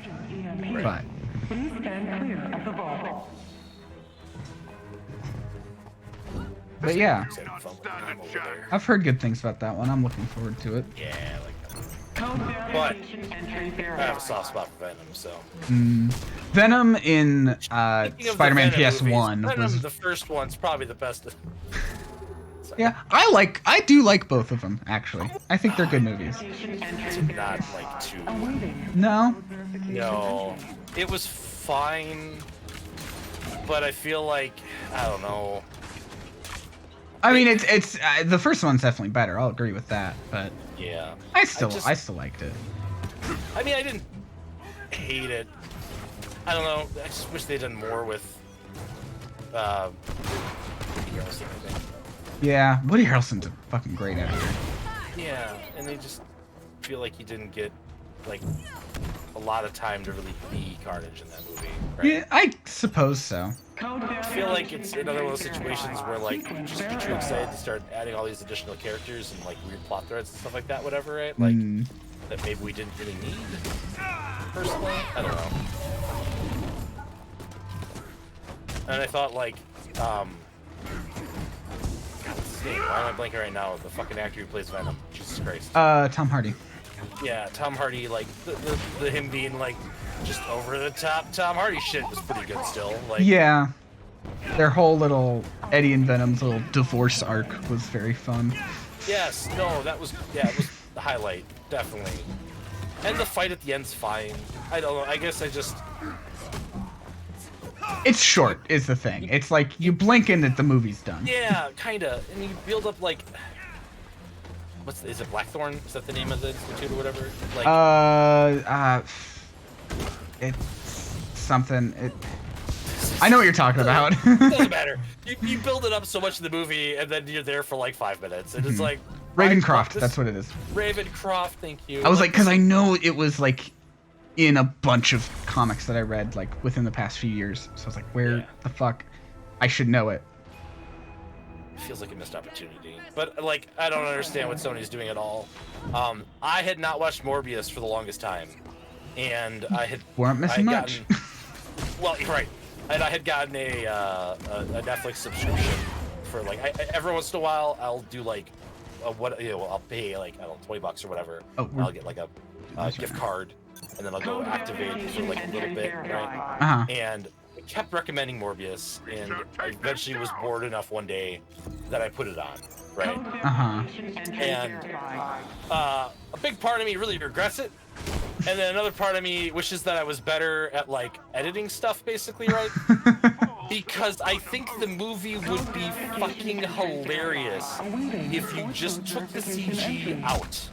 Like, if you took the time to throw, fucking Matt's face and Leto's face into, a deep fake system or whatever, and you just removed the CG vampire faces. Oh my god. And just left them going crazy and shit on all those scenes and be like, I'm a vampire, ha! You're just like a normal dude. It would be so fucking hilarious, right? Mm-hmm. It would make the movie like great. It's like what the fuck? I will say I do actually have a nice thing to say about Morbius. Alright, go ahead. And that is visually, it's amazing. It's shot really well. The special effects are really good. And I'm like, man, whoever did this deserves to work on better movies. Well, and like the because their talents are being wasted here. Right. Yeah. But like, I watched it. I understood the plot, but I don't like. Also, it just fucking ends. Like, it doesn't have he doesn't have an arc. Yeah. Like, they At all? they set up a story to be like, oh yeah, he's trying to do this thing, and then the villain gets in the way of him doing that thing. So he goes to kill the villain, and then the movie just ends, and he doesn't do the thing. And like the whole is kind of like this a little bit of, because you got that like classic vampire plot, right? Where it's like, I'm struggling against myself, Right. But he doesn't. Yeah, it's kind of just all fine in the end. And like, I don't know, like it would have been more interesting if in the end he like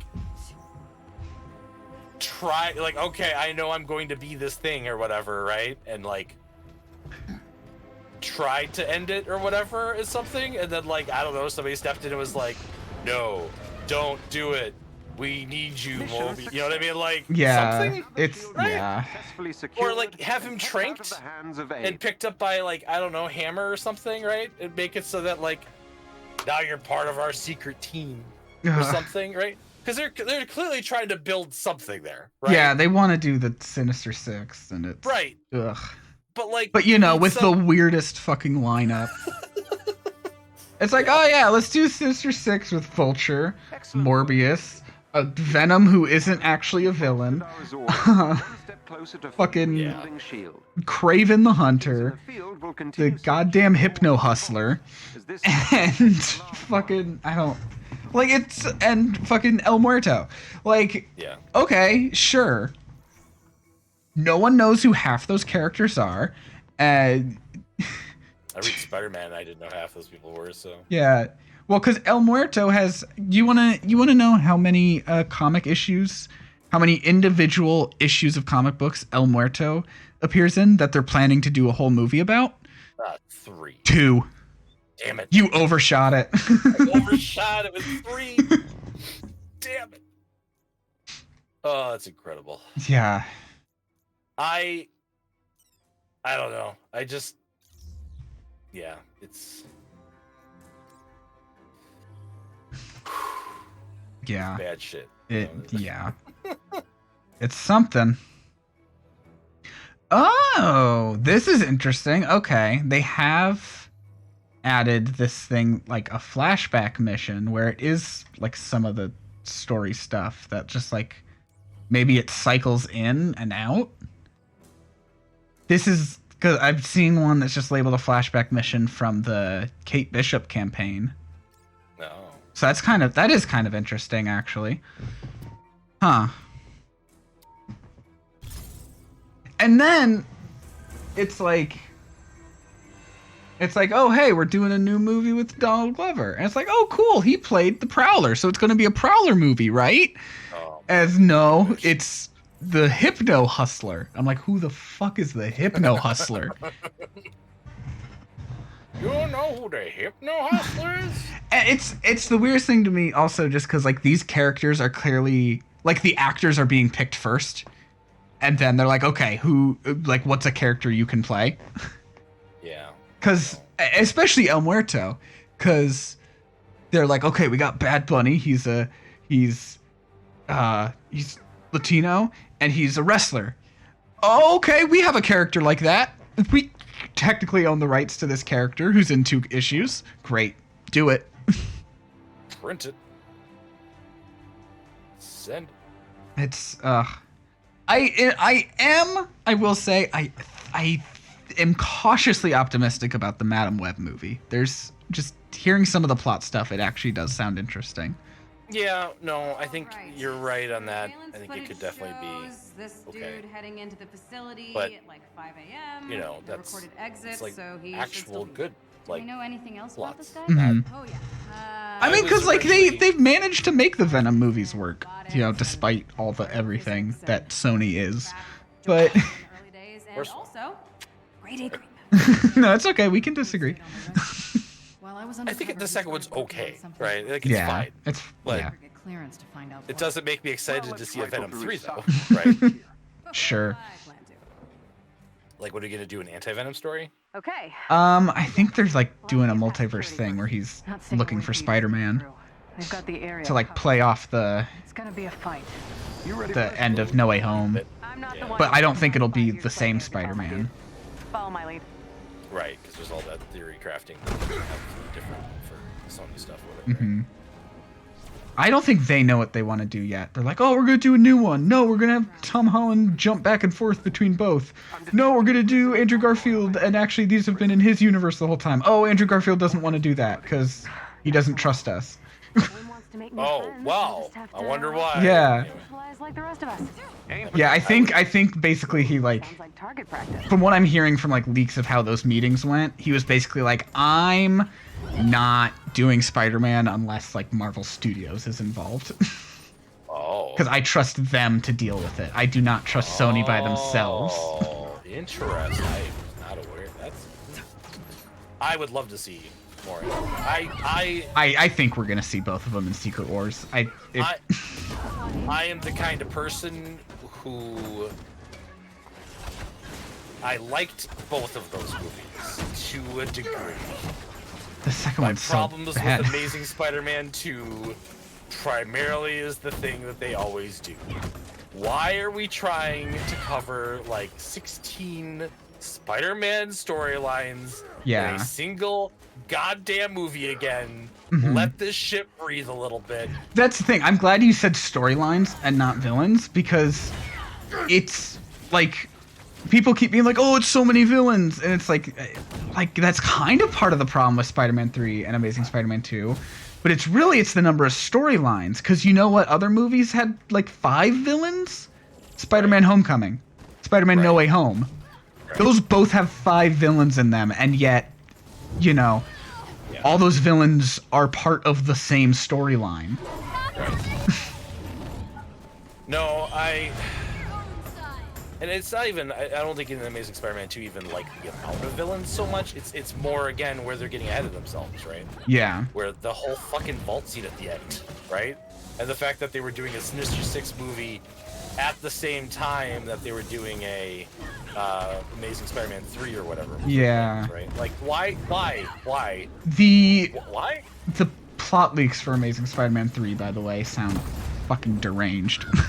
Oh man, I don't think I ever heard about those either. Oh, so it would have been Venom, would have been the villain. Okay. Which, like, great. Yep, that worked so well the last time you made a third Spider-Man movie and had Venom be your villain. I love Venom so much. Please make him good. Venom would have been the villain at the same time that Peter would have had the black suit.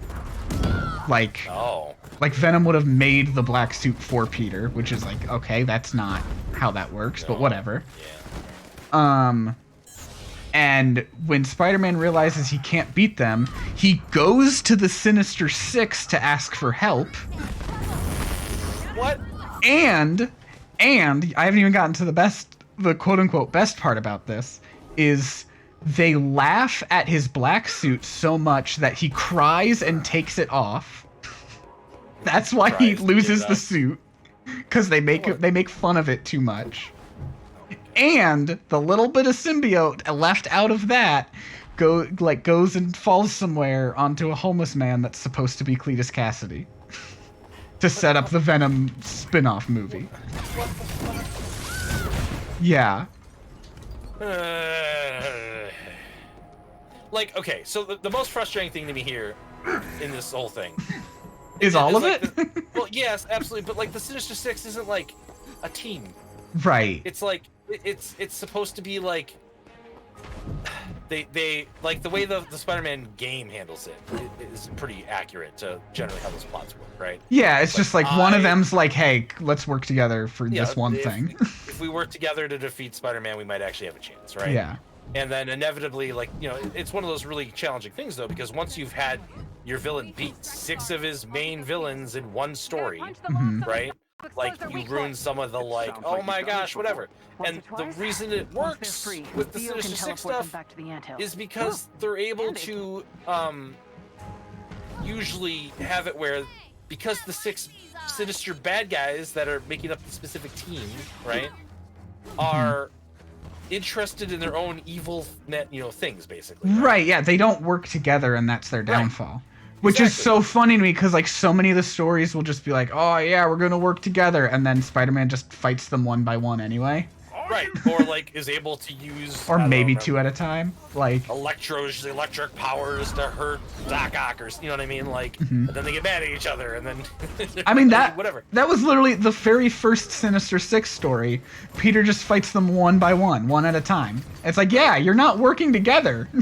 Right. You're just saying you're a team and then doing zero teamwork. So for them to be treated as like an official team in this movie, like that Yeah. it goes to them to be like, hey, how's it going? That's not how they function. Yeah. They're not. What was that? The fucking League of Evil or whatever in DC? Yeah, whatever no, they're called. That's not they are. Injustice League. I think it's Injustice Yeah, in the League. Injustice League. Yeah. Whatever. Which, you know, then there was Justice League was trying to set that up too. With the fucking League of Our Own reference. Like, Yeah.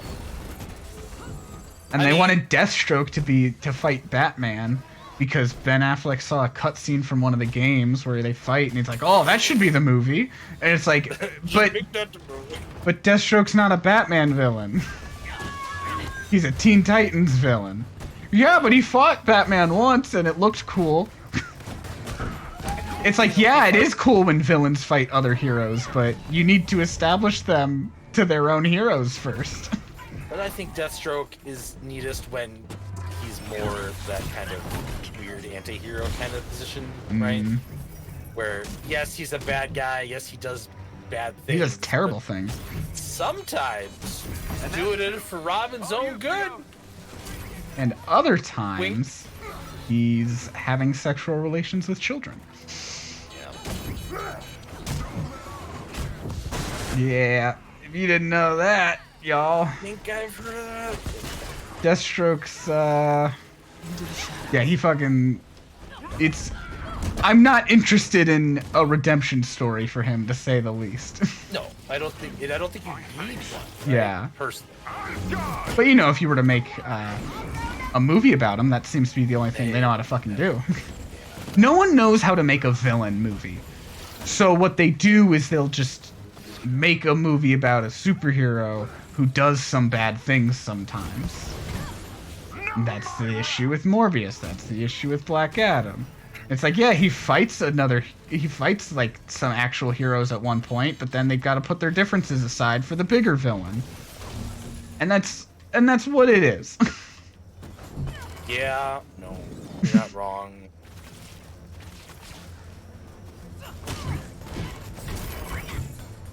And no, Shazam can't be in my movie about the Shazam villain. Because I'm The Rock, and I have a massive fucking ego. And I have a thing in my contract that says I can't lose on screen. Then why'd you play a fucking supervillain? Anyway. You got some nice guys. That was your choice. They're not S.H.I.E.L.D. issue, are they? Ugh. Just happened to meet some AIM folk who just I would have happened enjoyed to seeing misplace their highly expensive equipment. Only took a few modifications. Maybe. I don't know. I don't care for Henry Cavill much. I don't care for him either, but I think he made like a fine suit. He was like alright. I don't know. It's maybe could have been better under better directors. I think the plots he was given, like, okay, this is where for me it's challenging, because like, again, I fucking hate Man of Steel, right? Mhm. Like absolutely whatever. But I like the first half of that movie a lot. The only one of his performances that I've like actually liked as Superman was the theatrical cut of Justice League, where he's like actually like a symbol of hope and shit. Yeah. Like he's supposed to be. I do think the Snyder Cut is a better movie. And actually maybe Zack Snyder's only good DC movie of the 3 that he did. But his portrayal of Superman is worse than in the theatrical cut. Casual breaking and entering. I haven't seen it. Because he Spend 4.5 hours. Yeah, oh, it's so long. It doesn't need to be 4 hours. It could have easily been 3. My biggest problem with that stuff is like, okay. He fundamentally Man of Steel, misunderstands Superman as a character. Right. But I have fallen asleep during every one of his movies after Man of Steel. And that's like the thing. Like I went to watch Batman vs Superman, I fell asleep. I went to watch Justice League, and I fell asleep. Well, I don't know if you can really call that his movie. That's Joss Whedon's movie. Zack Snyder's credited as the director, but Joss Whedon is the actual director. And you said for better or worse? For definitely for worse. both for the movie and the situation, behind the scenes I shit. feel like there was a lot of studio meddling too, though. Oh, I feel like there was a lot of definitely. stuff where it wasn't even His like, involvement was studio meddling. Absolutely right. But I feel like a lot of it was like, you have to do it this way. the way he or- treated the cast on the set is that's not an awful. excuse for that. No, I agree. 100%. And he's a piece of shit. Like, don't get me wrong. Yes. I'm not trying to defend him in any capacity. And that was more the point I was getting at with. Yeah. Which is 100% fair. Makes it very hard Hope we match the dress when code. I used to love Buffy and Angel so much.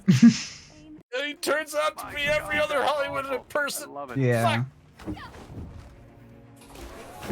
I mean, I'm pretty sure he like fucking like admitted to like his Yeah. feminism being performative, just because Yep. like, hey, women like that, Yep. and like maybe he could have got away with it if it actually like continued to progress in any way. Right.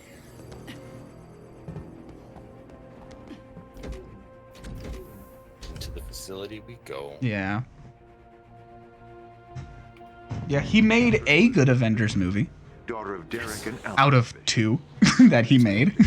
Yeah. Former I think there are a lot of good things in Age of Ultron, became official, didn't and I think it's a movie that even could have been saved in the edit. Can you hear us, Jarvis? Oh, I would agree with that. But it's Iron Man 2. They crammed too many plot points into it. try not to No, I die agree. before I see you. It's the same issue. Ms. Bishop. That opening bit is really cool. Yes. Oh, seeing them like actually be a team, and that's something I've always appreciated about that movie is the characterization in it. Yeah, going language. Well, that's the thing that I I feel hated like that, but He always I does hate that really line so well. much. Oh, it's such a good line. Is He's like, from the fucking Great Depression. He swore like a goddamn sailor, and you know it. That's probably true. What was my point gonna be? It just shows like knowing these characters as well as him and his writing did Yeah. helped with that kind of stuff. 100%. Yeah. And like that would like any moment of like bonding between any characters, it's like they actually had like unique dynamics and The hammer scene was really neat. yeah, I know like a big focus in that movie, like not like explicitly stated, but like within just the way a lot of characters interact with each other, is separating them from their symbols. Like you get Vision lifting Mjolnir, you get Hawkeye throws Cap's shield at one point. Like it makes them like feel like a team that like they're able to utilize each other's strengths in such a way. No, I'm sorry. I don't understand the point of calling it Age of Ultron when it's not Age. Yeah. Ultron kind of. And nor an adaptation of that storyline from the comics. I mean, even when they announced the title, they're like, no, we're not adapting that story. We just thought the name was cool. Yeah, that's dumb. Don't do that. And that Now, story like, had if come ever- out like only like 5 years before that, maybe even Yeah, it more was pretty recently. good. Yeah. They're just like, again, no, we just want the name. no, it just makes it so that if you ever wanted to do that storyline, you get to call it that. Right. Like, Especially Thinking with about that the rumors that Ultron could be multiverse stuff and coming everything, back. right? Yeah. Multiverse, but I don't think it will be multiverse. I just think it'll be like he was still in something and managed to get out. Yeah, maybe. Well, my point is Just that based you know, on even what project I'm hearing that rumor attached to, a multiverse thing wouldn't make sense. But talking about Armor Wars. yeah, I wasn't gonna say it out loud just in case you didn't want me to, but No, you're fine. you did. So yeah, Armor Wars. Well, it's the one that makes sense. The current slate of stuff that's coming, right? Sure. I'm very excited for Armor Wars. Yeah, I think Looks like I think the lab. Rhodey's gonna turn out to be a Skrull in Secret Invasion. He's the only superhero in that show, and I feel like they'll want some big reveal for that. Let's get these people out. Plus, with them saying that like Armor Wars picks up right after Secret Invasion, I'm thinking, oh hey, this is the real Rhodey trying to like figure shit out. Experimental device engineering. Oh, that's it. We mainly integrate Yeah, this that makes strange tech they got from some. And so then the question becomes, okay, how long has he been a Skrull? Where's this Rhodey coming from? I bet whatever it is, he doesn't know Tony's dead. He was probably replaced before that. And I'm also hearing other rumors for that movie about how he's gonna be like maybe building the West Coast Avengers. That might be cool. It'd be nice for them to do something with all these various Yeah. Avengery types they've been setting up. You have a lot of characters, and they can't all be Avengers. No, right. And You need some also, different teams. Well, so the only thing that like has me slightly concerned right, is with all the layoffs this week and the ones that were just announced or whatever and stuff, right? Like, it definitely, you know, the legal troubles, right, for Jonathan Majors, right? Yeah, which is still very like up in the air. There's like Yeah. it 100%. certainly sounded one way at first, and then we got some more information, and it's like, oh, actually, they were just kind of required to make an arrest, and We'll handle Yeah. guns. we don't really know what the situation is.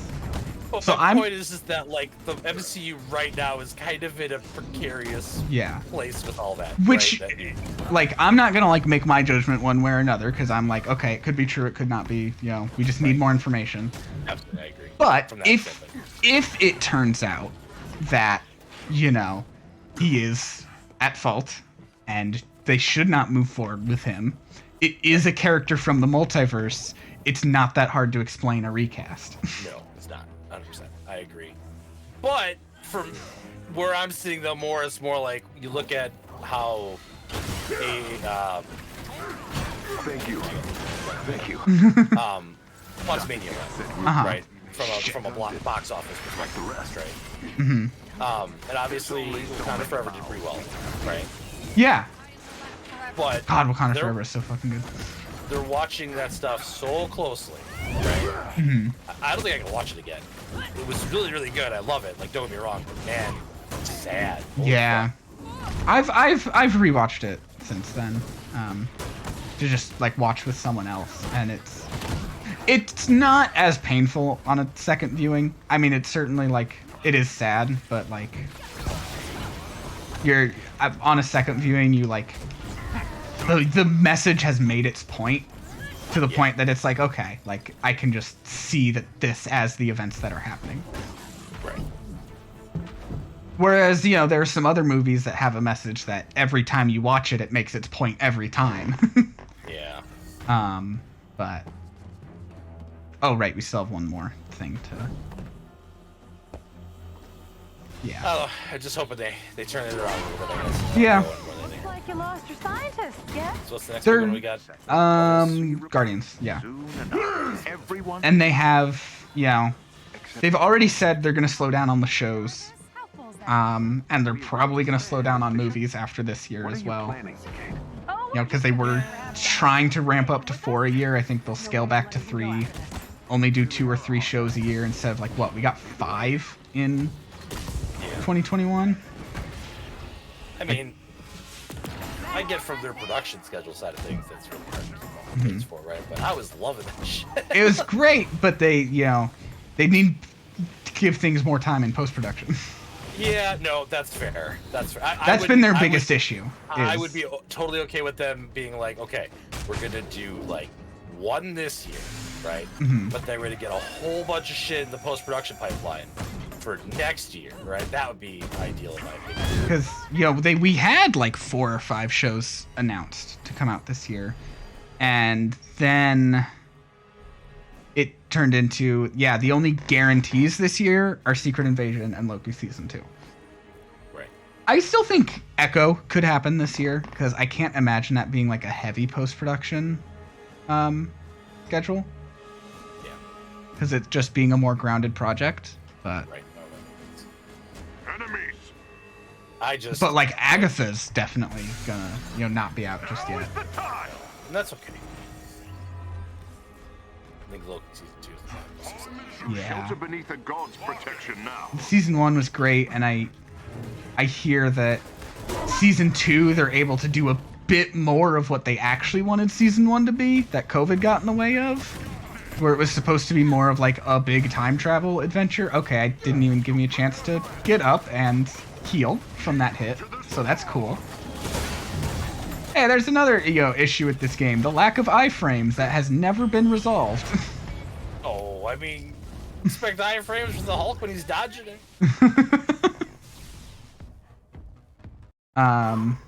Yeah, Loki season 2. Super looking forward to that. I think Echo's gonna be like a surprise one where people are like ignoring it for like a while and then it comes out and they're like, oh hey, this is actually like great. Just knowing how it's gonna tie into like the Daredevil stuff and Expect no better from Hawkeye's. well, and like lead into Daredevil. With him being in the show and probably setting up some of the plot points of that. And she was great in Hawkeye, also. She gave a great performance. I'd listen to her. I'm scared, and she's on my side. Is she? How quickly you forgive, Bishop. Ooh. I'm gonna heal. There we go. You should have left with those scientists, Bishop. Sorry, I couldn't. You know, I've got this camera with your name on it, so it's laser etched. I like completely just lost my entire train of thought. Sorry. No, that's okay. Talk about the upcoming shows. Yeah, so I was talking about Echo. I was just trying to remember what else. I knew I wanted to say more about it, but. Well, I watch a lot of the Star Wars stuff Mm-hmm. And like, it's been weird to me that like they've had 2 overlapping shows. Yeah, I did think that was a weird choice. Like, why didn't you wait for Bad Batch to be over before you put out Mandalorian? Yeah, and I get that they were really, they want those Mandalorian watch hours and stuff, whatever. Yeah.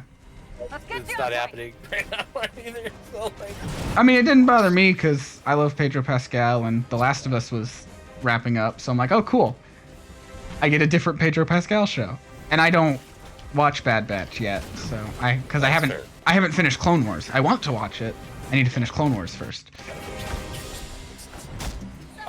But it's been fun for me because like that both of those are shows that my kids watch with me. Mm-hmm. And so like I wait every Wednesday to like watch the new thing with them if they're not here or whatever. Like to this week I'll have to wait till after they get home from school. Mm-hmm. We'll watch it. Or on the Wednesdays I have them, we're watching it before they go to school. Like, but an hour and a half commitment. Oh my god, every week. It's been a nightmare with that stuff, whatever, right? Yeah. Well, and then this past week it was a double finale, wasn't it? For Bad Batch. It was like 2 hours, yeah. And like having to keep re-explaining to them like these take place at the same point in the timeline, right? No. These are dramatically different periods of time. Let me explain again. Like I don't mind re-explaining it every single time, but it's like Jesus Christ. Yeah. They have no concept of whatever. Right? In between completely different trilogies, like. Right. Like, this is the period of time between these two, and this is the period of time between these two. Oh, okay. Next week or whatever. It's like, what one of these happens first again? Let me explain that for you again. Greg redeemed a drink Womter, so I'm gonna drink Womter.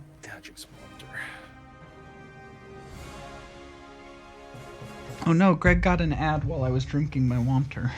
Oh no. Now he won't know. I'll never know. I'll never know what I've sacrificed for him. Never know. Let's drop him off at the substation. Maybe Maria can get some information out of him. Dr. Creep's about to... One thing that's just exciting me on a personal level about Echo is that the director of the series is transgender. That is really... And is the first transgender director to helm a superhero project. At least from like a major studio. About damn time. So that is neat. What mission now? I wish Quick Match wouldn't just also throw us in with random people, so I could just be like, yeah, whatever mission, but... Actually, maybe if we can like cancel matchmaking immediately, potentially. Let's see. Let's see if that works. I don't really care what mission we do. I don't either. Oh yeah, it didn't even activate it. It just cool. All right. Doesn't even it's not even giving me the option to enable it, so that's weird. Actually, maybe we can't. We found a facility where maybe we can't. To spin up another fake Since it's client side, maybe they didn't put in anything to actually do matchmaking. Anymore? Oh boy. And that you can only like do it like with like through invites. You have to find a Discord community out there to play with people. Yeah. That could be huh. Also, it's interesting that it's only adding my AIs into the group. Like, I really thought it'd like pick one from mine and one from yours, because it's done that before. Yeah. But maybe it's not. Maybe the structure isn't there to do that. With You're the client. Huh. Well, at least I get to see the costumes I picked for everyone in action. Also, it's nice to see this suit for Kamala with her actual powers. Because yes. I liked the show. Are you picking up anything? I loved the way they characterized her. They nailed that down perfectly. Yeah. I'm still salty about the power change. That's not her power. In fact, it goes against like a core element of her character in that she was not supposed to have a quote unquote pretty power. An elite aim That like so many like on alert. girl superheroes just had like, oh, their power is sparkles. Oh, it's like a nice bright light. And like it was very core that hers was not something that's just pretty to look at. Right. And then what do they do for the show? They make it something pretty to look at. But like, you know, they gotta sell the myrrh. Yeah. And I've heard like several possible things, like alternate, explanations for it, and I don't like any of them. People being like, cause she'd be too similar to Reed Richards. It's like, okay, we have plenty of characters that have the same power sets. Or they wanted her thing to be more similar to Captain Marvel, so that their powers would be linked together. It's like I'm curious to see like after, like I agree, it's dumb. I don't like it either. Like as well. I'm kind of waiting to see what they do after the Marvels movie, right? Yeah, but because like, go ahead. Sorry. You know what both of those reasons also have in common though that bother me?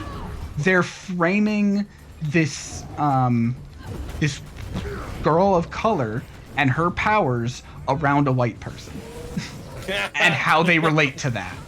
Right. To either get closer to or away from, instead of just letting her exist as her own space. One of their agents is down. Thing, right? Like the what? Could have been worse. Doesn't when she comes out of the Oh, the cocoon. That's what I just didn't hear what you said. Yeah, sorry, the cocoon. Yeah, the Terrigen Mist cocoon or whatever. Initially, she is just Captain Marvel, isn't she? So that actually that doesn't bother me because there is like a reason behind that about her own. Like that is a plot point about her overcoming her own internalized racism. Of like she hasn't seen any heroes that look like her, so she just turns into this other person who she idolizes until she learns that she can be a hero on her own. Like that's the actual message behind that. Yeah, okay. Makes sense. So like that's good. Yeah. I understand them not doing that for a live action adaptation. You've got to get that actress to do it, and then they kind of halfway become the lead of the show. And they're busy doing the voice acting for that, Scott Pilgrim anime or whatever now. Yeah! They probably have not started doing that, but yeah. I am. Furious 10. They were busy doing Furious 10. Oh, of course, yeah, Fast X. I saw the fucking trailer for that. It looked insane. Yeah, no, I haven't seen a movie. 2 is the last one I saw. So like. But they. I'm intrigued now to actually go watch them with that trailer. They played the trailer. Have you seen the trailer? Because they played it in front of D&D for me. So yeah, they did for me. When the two helicopters grab Vin Diesel's car pulls him down, and he makes his car jump to pull them down, I was like, what are we doing here? That's not how anything works at all. Family. And then like you've got Jason Momoa, who's a very good actor. That's the thing I don't understand. How do you get like all these great actors to do these? Because Jason Momoa is great, but he's standing there going like delivering some corny ass. The problem with having such a big family is you gotta choose who to save. I'm like, what are we doing? Right. Not Aquaman 2, that's for sure. Yeah, I'm not hearing. It's not getting great reactions from test screenings. People are walking out of the test screenings of Aquaman 2. Seriously? Yeah. I am great. I was shocked to see a Blue Beetle trailer today. Yeah, that was. I don't think it'll be great. I think it'll be all right. Well, my understanding was that was supposed to be a like an HBO Max exclusive thing, wasn't it? Like when they announced it, they switched to theatrical pretty quickly on that. Did they? 'Cause, yeah. Like, it doesn't look like it should be in theaters from the trailer. Personally. I think it was just the budget.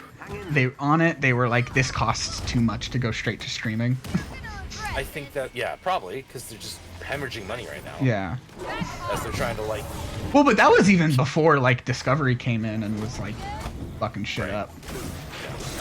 Like, it's wild to me that, like, you obtain this company, you merge with them, and you put them in a worse financial position.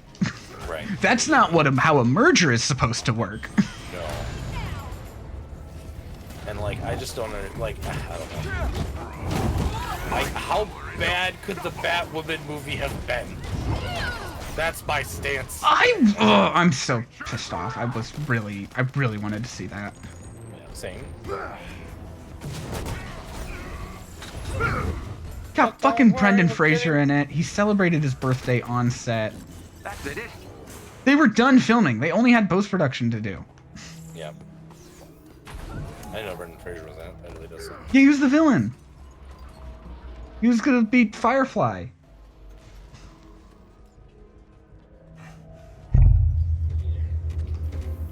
Yeah. Stupid. Ugh. That's true, Greg. Aquaman is a Mega Man boss.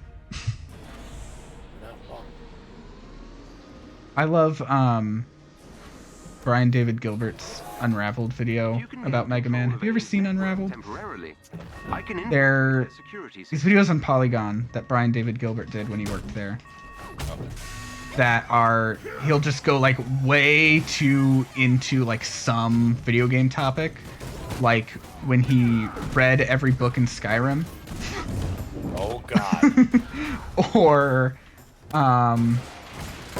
Or in his Mega Man video, he ranks all the Robot Masters by how good of an idea it is to give them sentience. And you know, he's like, you know, and some of them he's like, okay, like these ones are good. Like these are jobs that like are dangerous for people to do, but also require the kind of decision making that sentience would allow. This one's a good idea. Why is the crash test dummy sentient though? Father, I feel pain. It's like, what if this thing that we crash into a wall thousands of times a day could feel pain? The one he deemed as the worst choice, though, was Clown Man. Where he was just like, have you ever looked at a clown and been like, I wish that thing never got tired?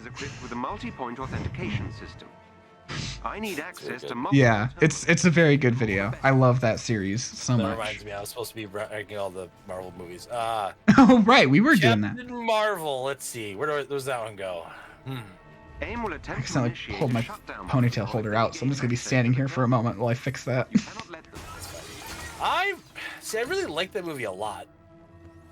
Yeah. And a lot of it might be that it played on my 90s nostalgia a lot. Well, I'll say this. I was born in 1999. I don't have 90s nostalgia, and I really liked it too. So. Well, the blockbuster gag was really good. I thought the aging was really well done, generally speaking. Well, listen, was pointing out how bad it was in Full Force recently, which got wrong. Speaking of that blockbuster gag, the original gag when she like destroys that cardboard cutout, because like she thinks it's an enemy, it was supposed to be the mask, because it's like, oh, the green skin like the Skrulls. But they could not get the rights for that. So. Why not? Company. Yeah. It's like, I feel like the joke doesn't entirely land when it's not that, but. Yeah, no, that makes sense.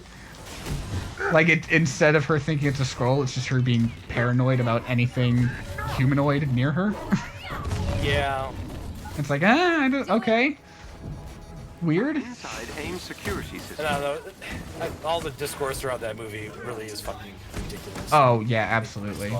Like, for all the like, don't understand the point of the fucking movie, guys. Like, Yeah. Jesus Christ. Like, you're talking about missing the fucking point. And, you know, a lot of it is just people who have already decided they're going to hate it no matter what and are looking for excuses so that they don't have to admit they're misogynists. Which, like... 2023. Yeah. I don't know. I don't know if it'd be a top 5, though. Oh, no, I don't think it would be either. There's plenty to like about it, but when it comes down to comparing it to all the Marvel movies, it's pretty much in the middle for me. Yeah, I think that's where I put it too. I think it's mostly the resolution in the end for me. That like kind of stuff's a little bit. There's just a little too much going on at the very end of the movie. That's fair. I do like that her and I can't remember his name, but Jude Law. Like, I like how that scene plays out, where he's like goading her into the fight, and she's just like, no. I wish that was the end. That's my thing is then. God damn it! Fucking Ronan shows up, and I get what they're trying to do there with him, but it just feels unnecessary at that point. Yeah, his involvement in the movie felt weird because it's like they like made him like leave as if he was setting something up, and it's like, but you die in Guardians of the Galaxy. Right. So like, what could you possibly be setting up here? Like, we already know he dies later. Right. And it's just like, well, we're just trying to kind of close this loop. It's like, but my God, I cannot. It's fucking all the healing is gone. Oh, here, there's some healing up here. Okay. Security network. No, that was not the power I tried to use, but it's fine, whatever. Okay, what are the other one-off ones? Incredible Hulk only had one. Yeah, that's MCU. That's Does that count? yeah, Incredible Hulk is in the MCU. That might be my least favorite. It's down there for sure. Yeah. It's just I think any Hulk movie is just kind of already already kind of placed in a bad position because the audience wants to see Hulk. Bruce does not want to be Hulk. So you're already at odds with your own main character, where the main character does not want what the audience wants. Well, I feel like the way to do it is you have to do like a Godzilla movie. You made it, right? Okay, you're onto something there. I think that's the way you handle it. But yeah, like the fight at the university is fine, but like all the dialogue at the university is garbage.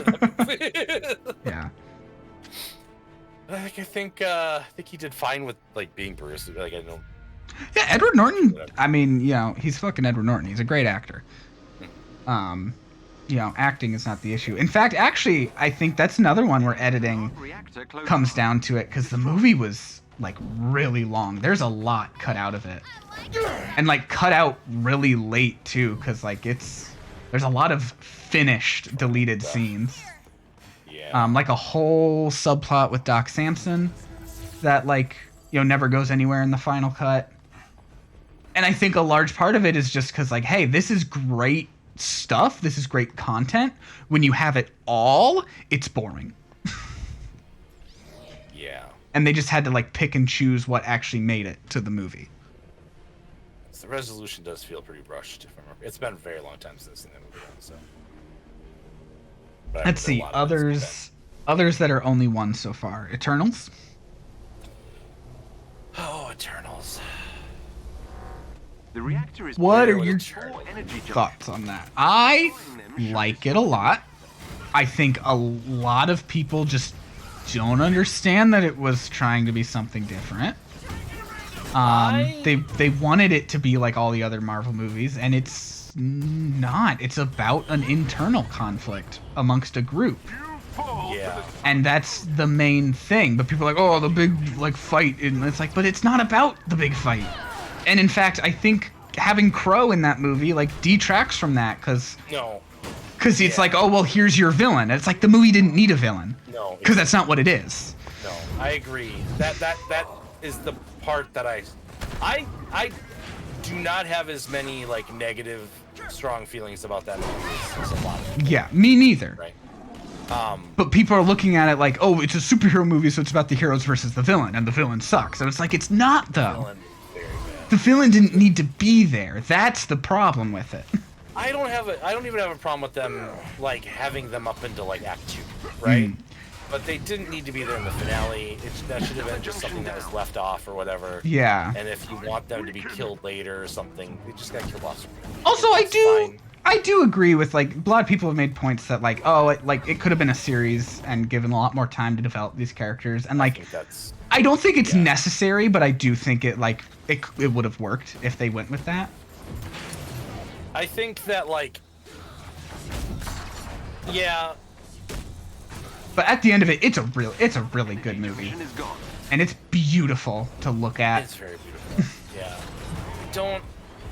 I have a little bit of a problem with it just because it is the thing that, like, now we have this giant stone guy hanging out in the ocean that hasn't been, like, acknowledged since, It'll be addressed soon right? enough. And I know they're getting there, but I'm just like, please, like. I've heard where they're gonna address it, and like it'll be soon. It'll be fine. I know. I think I've heard it too. You'll next year. It's gonna be a mutant thing, right? Yeah. It's kind of Mutant. Well, it's gonna tie in with. Mutant thing, right? Yeah. It's gonna tie in with some plot points they started in Black Panther with the whole like everyone wants vibranium thing.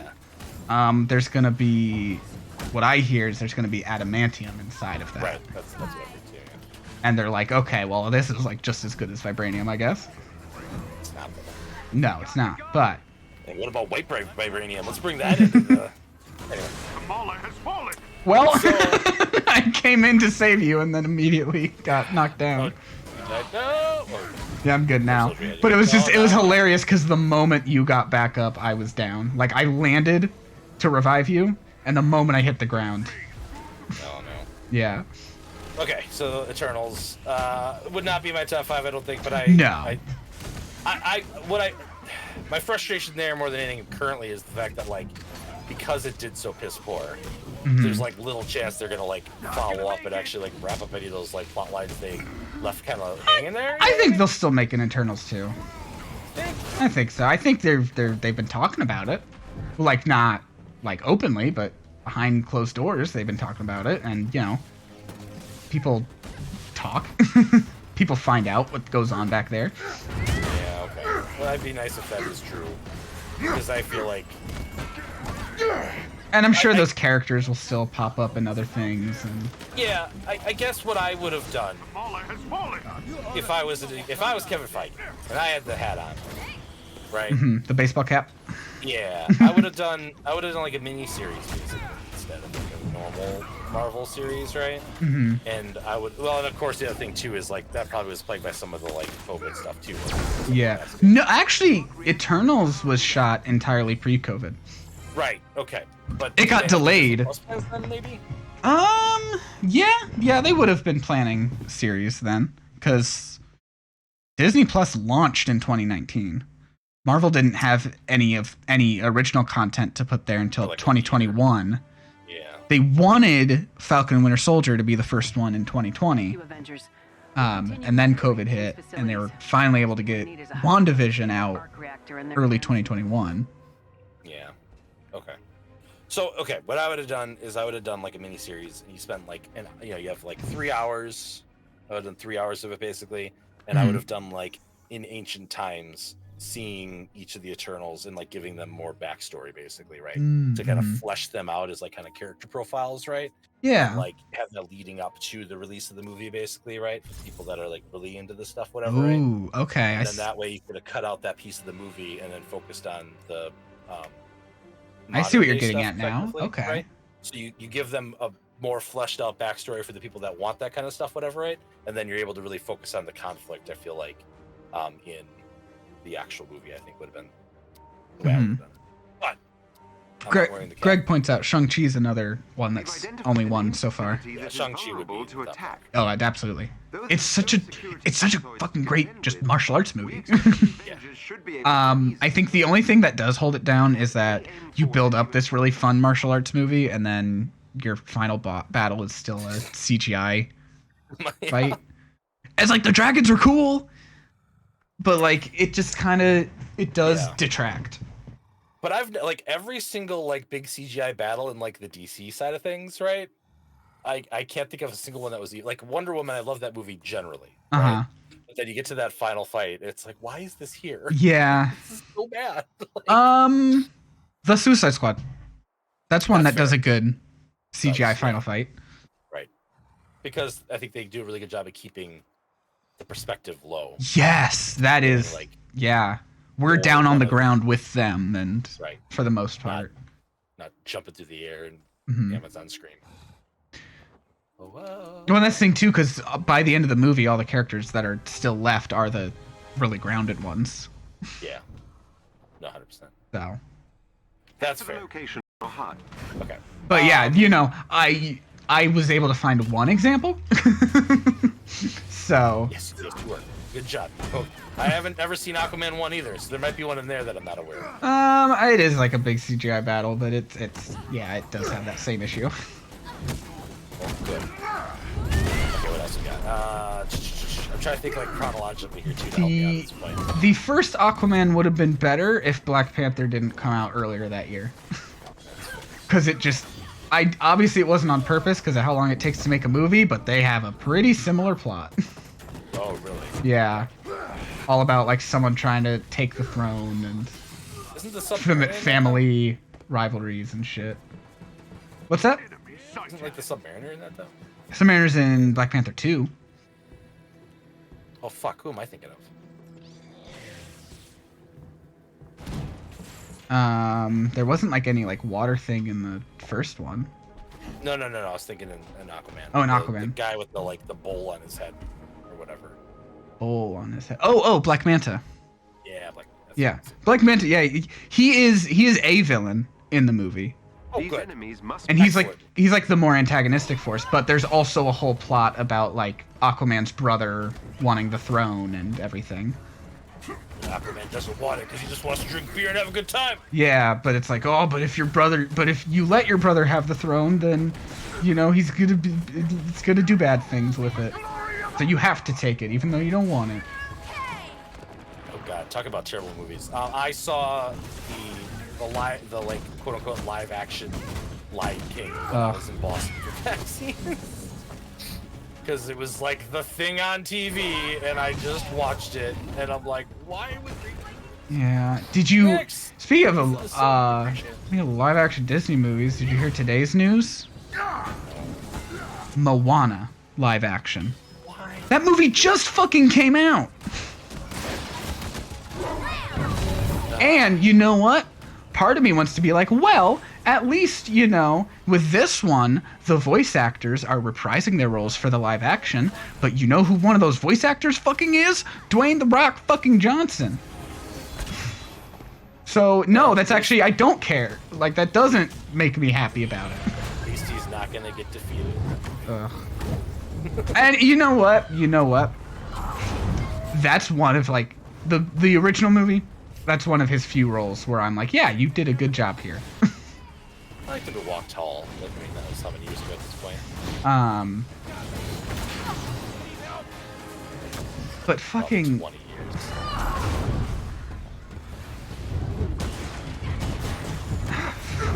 I don't understand. The movie came out 7 years ago. Like, I think it's too soon to do live action Lilo and Stitch. Well, they shouldn't do any of them, but when we're talking in like context how soon it is, it's too soon for that. And that was like 20 years ago? Are they doing live action? Yeah. Oh my god. Lilo and Stitch is my favorite Disney movie, and I'm so mad about it. It doesn't need a fucking live action. You're gonna miss so much of what makes it good by making it live action. Because you know Stitch is just gonna be fucking ugly. For the sake of realism. It's like you realize people love Stitch because he's cute, right? Here, Yeah. just like all of us, right? I adore Lilo and Stitch. It's such a great movie. It's one of my favorite movies. Just watch The enemy there's is like being defeated. there's the Lilo and Stitch movie, and then there's the sequel, and then there's the made for TV movie leading into the series, and then there's the end movie for that and the series. And I've seen all of that stuff many times over the years, right? I've watched the original Sorry, a lot. I've watched the original a lot. I saw the second one maybe once, and it ends there. Yeah, that's fair. That's fine.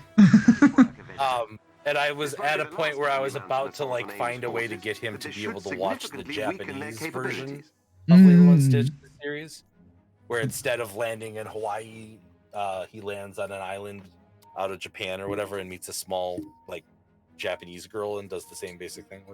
Which the only reason they made it that way is because people in Japan love Stitch, but they don't like Lilo. Right. So they just gave him a new girl. Have a new girl Stitch. Yeah, I fucking love Lilo and Stitch. I saw it so much as a kid. And I loved it as a kid because it was just like, oh yeah, it's a cute alien and it's it's fun. And then as an adult watching it, like all of the like emotional elements of it resonated with me, and I'm like, oh my god. Valuable information for the resistance. Be on your guard. Yeah. This facility is likely to be defended by elite AIM synthoids. I agree. It's just such a compelling story about sisters and family, and so good. And about just being a weird kid and like not being ashamed of it.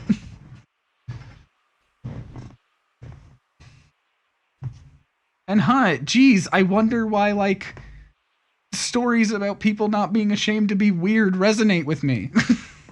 I have no idea. Yeah, Stitch is What a fucking mystery that is. Enemies. Yeah, she did bite someone. That's true. If you can gain control of AIM's network temporarily, I can infiltrate their security system. Okay, Jarvis. Whatever you say. Head for the terminal so I can get you inside the lab. Have you seen the Agent Carter TV series? Yes. I had a friend who was watching that, and we were just like kind of just hanging out on Discord after like our movie night that we do every week together. And like usually we just do that, and then we'll just hang out and like just be on call while we play games or whatever. And he was watching Agent Carter, so he just like pulled it up and streamed it to me. And like I forgot just how fun Jarvis is in that show. There's a bit in one of the episodes that we're playing there where he gets shot by a tranquilizer on accident. He just looks at it and he looks up and he goes, "Jarvelous," and then passes out. Well, I was thinking too is like the problem with this new game's MCU love is the fact that like then we don't get a live action Jarvis, right? Or in-game live action. Yeah, we don't get the human Jarvis. We just get the CG or the AI Jarvis. Yeah, which like I'm pretty sure AI Jarvis was made up by the MCU initially. Because they didn't want Iron Man to have like an alpha, basically. They didn't want to be too much like Batman. Which is funny because that's like a DM tip that one of the guys that I watch all the time for like D&D stuff, whatever, is like, yeah, you know what? Like, don't feel like you have to constantly be surrounding your players with like NPCs. Sometimes a magic item that can talk to them works just as well, and that's effectively what they did with Jarvis. Right? Yeah. Okay. In a way. You're you're supposed to play down. this with your buddy Joy, but you couldn't get past the tutorial. Yeah, I mean, like, I remember there's a part very early on in the single player part of the game or whatever, where you're playing as Bruce Banner in the woods. You gotta dodge a lot. If you don't dodge a lot, you have a bad time. And I think I was playing on hard too, because I was like, I want to play on hard. And there's no point in playing on hard, because all it does is make the enemies have more health. Yeah. Oh, it's No so. other advantage. It's Gives like, them, and I think they do more damage, and that's it. thank you for like not having good difficulty coding. Thank you. Yeah. Or I think in some of them the higher difficulty is just okay. There's more enemies now. Oh yeah, sure. And it's like, I it's just like, Sorry, what the go fuck? What the fuck are you doing? I was kind of rambling. Sorry. No, you're fine. I was just gonna say that I have not played the Guardians of the Galaxy game yet. Oh, the Guardians of the Galaxy game is so good. But I've heard it's good. And it makes me so mad because like it would have done so much better if Avengers hadn't turned people off from it. Yeah, I picked it up for real cheap. There was a deal where it was like you could get 4 games for $40 or something if each game was like $20 or less or whatever. It was like one of the ones I was able to get to my list or whatever, right? That makes me sad that it was like in that section to be able to do that because it is so good. And I know like so many people were just like, yeah, I didn't want to play it because Avengers. Something I can't play on stream because the soundtrack's good. Great. Okay. Thanks for the heads up. They do have a streamer mode, but it is that like takes it all out. But the problem is it just makes it silent instead of like replacing it with non-copyrighted music. So it gets really awkward a lot. Oh, Greg, did I already have it and I bought it a second time? Damn it. I don't think it came on PS Plus. Or is it on one of the higher tiers? Because I only pay for the lowest tier. So, because I'm already paying for so many. Excellent work. Yeah, I already have the lowest tier, and I, to obtain several terabytes of vital aim. maybe play one game every 3 months that comes with that. So I'm like, I don't need, Yeah, I don't need more games that I'll never play. I mean, like, I haven't touched this thing in a while. Well, the last game I was playing was Pirate Warriors 3, apparently. Woohoo! Sorry. I don't know if I've actually like fully like talked to you about this. I've recently like reshifted my stream focus to more heavily lean towards Kingdom Hearts and Sonic, and maybe more often play other things off stream instead. Oh, very cool. So I've been I played Resident Evil 4 Remake just in my own time. I intend to play Murder of Sonic the Hedgehog. That like new April Fool's joke. I'm gonna do that in my own time for now, and then do it on stream later in my series where I play every Sonic game. I'll just play it when I get to it on that. But do it in my own time before. And it's nice to just like I feel a lot less pressure on things when I'm just playing games on my own time instead. It's really good to hear. Because I built up just such a huge backlog, and I'm like, oh, but I'd like all these games, and then I'm not playing them when they come out anymore because I have all these other games to play instead. And it's like, okay, well, just play them on my own. Yeah, it's a tricky balancing act for all that stuff. That's for sure. Yeah. I mean, so obviously I went on the hiatus, Mm-hmm. right? And that was mostly spurred by my realization that like I'm the thing that holds me back from success, and it's not out of fear of success. Sorry, wait, I said that wrong. It's not out of fear of failure. It's out of fear of success. Need to take control of the systems. Where like I read doing well, and so like it's easier just to be like, oh yeah, I'm only putting in like this much effort and stuff, whatever, right? And like that's what I was saying earlier, like, well, I gotta get a timer out of my stream at some point, but like, we'll get there when I get there. That's legit like me not having time. It's a different problem, right? But with the understanding of like, oh my goodness gracious, like I'm the problem because I don't actually want to succeed, right? And so the rebrand and all that kind of stuff, whatever, was really about like soul searching and trying to figure out like what the fundamental like purpose, like what does the streaming mean to me, right? And I think I've talked before to you about like a lot of it has to do with the fact that like my kids. Keep the area like clear. when I'm like days I stream are days I don't have my kids, right? I never stream on a day I have them. And like I was just very fucking depressed like every day that I didn't have like my kids, and I'd be sitting in like a stream like watching and stuff like that. And then I would find myself like losing hours of time. I would be disassociating so bad. Oh, yeah. That That's it not was true. like, well, I need to find something to do here. And that's kind of why I like started taking it a little more seriously. Like I had kind of goofed around on streaming here and there, and I'd streamed on my PS4 a few times. You know, some of that kind of stuff, whatever, right? But to really like push for affiliate, that kind of stuff, right? Shit. So for me, I need more time. I'm doing the exact opposite that you're doing right now, Crystal. It's so good to hear that you're like you found a happy way to do this. 'Cause, other than like doing this, you know, collab tonight, right?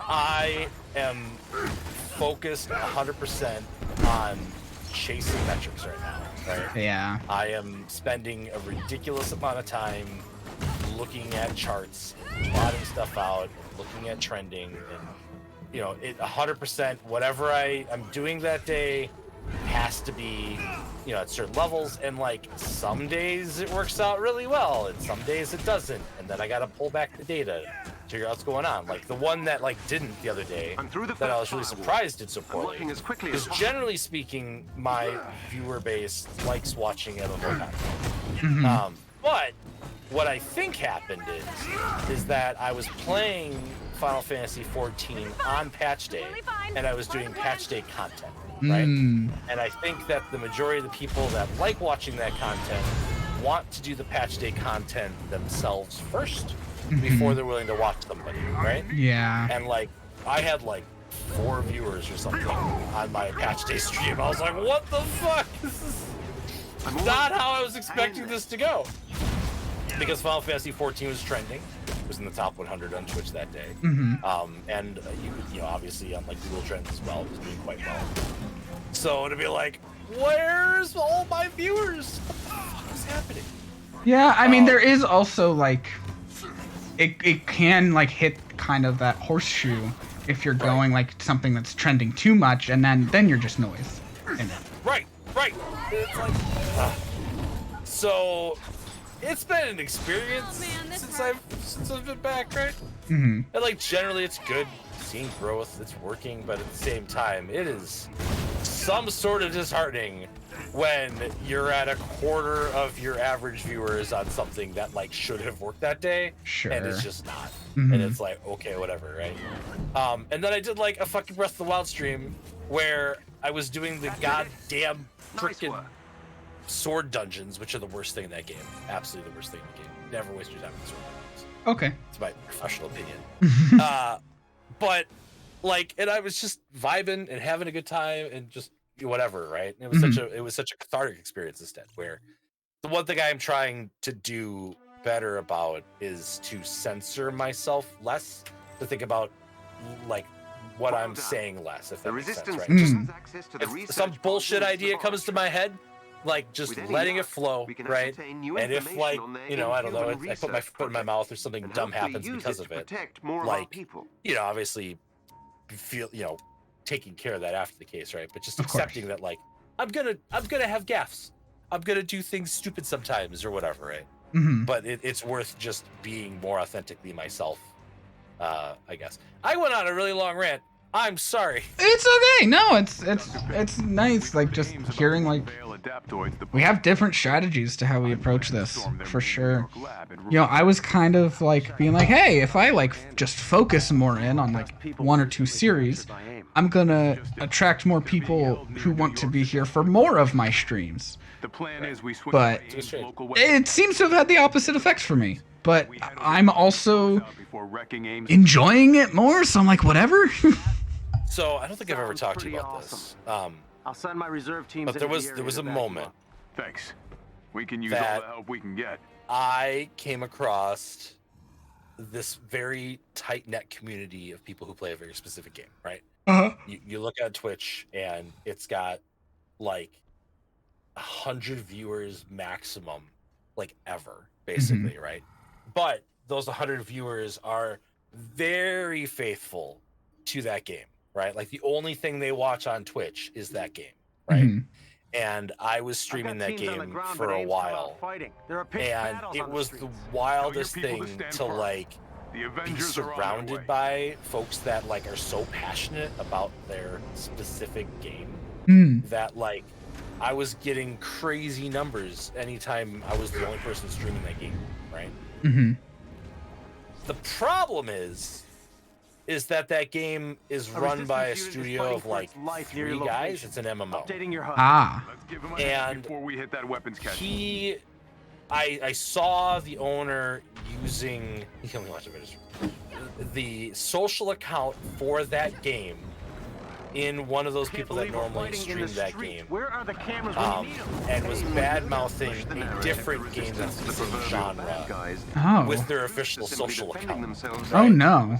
And I looked at that, and I was just, that's so petty, and that's so like low on things, right? You know, I can't wait till all my players come back for playing this stupid game. This game's not going to do nearly as well. That was the kind of stuff he was talking about, right? And yeah, the streamer that he was in is somebody who normally streams like his game or whatever, right? Uh-huh. But like, wow, that's a great way to represent your stuff, bro. Yeah, I wouldn't want to play that anymore if I Yeah, saw I that. was like, oh, I'm done, I'm good. Like, so it's a wild experience though to be like, to find that stuff, right?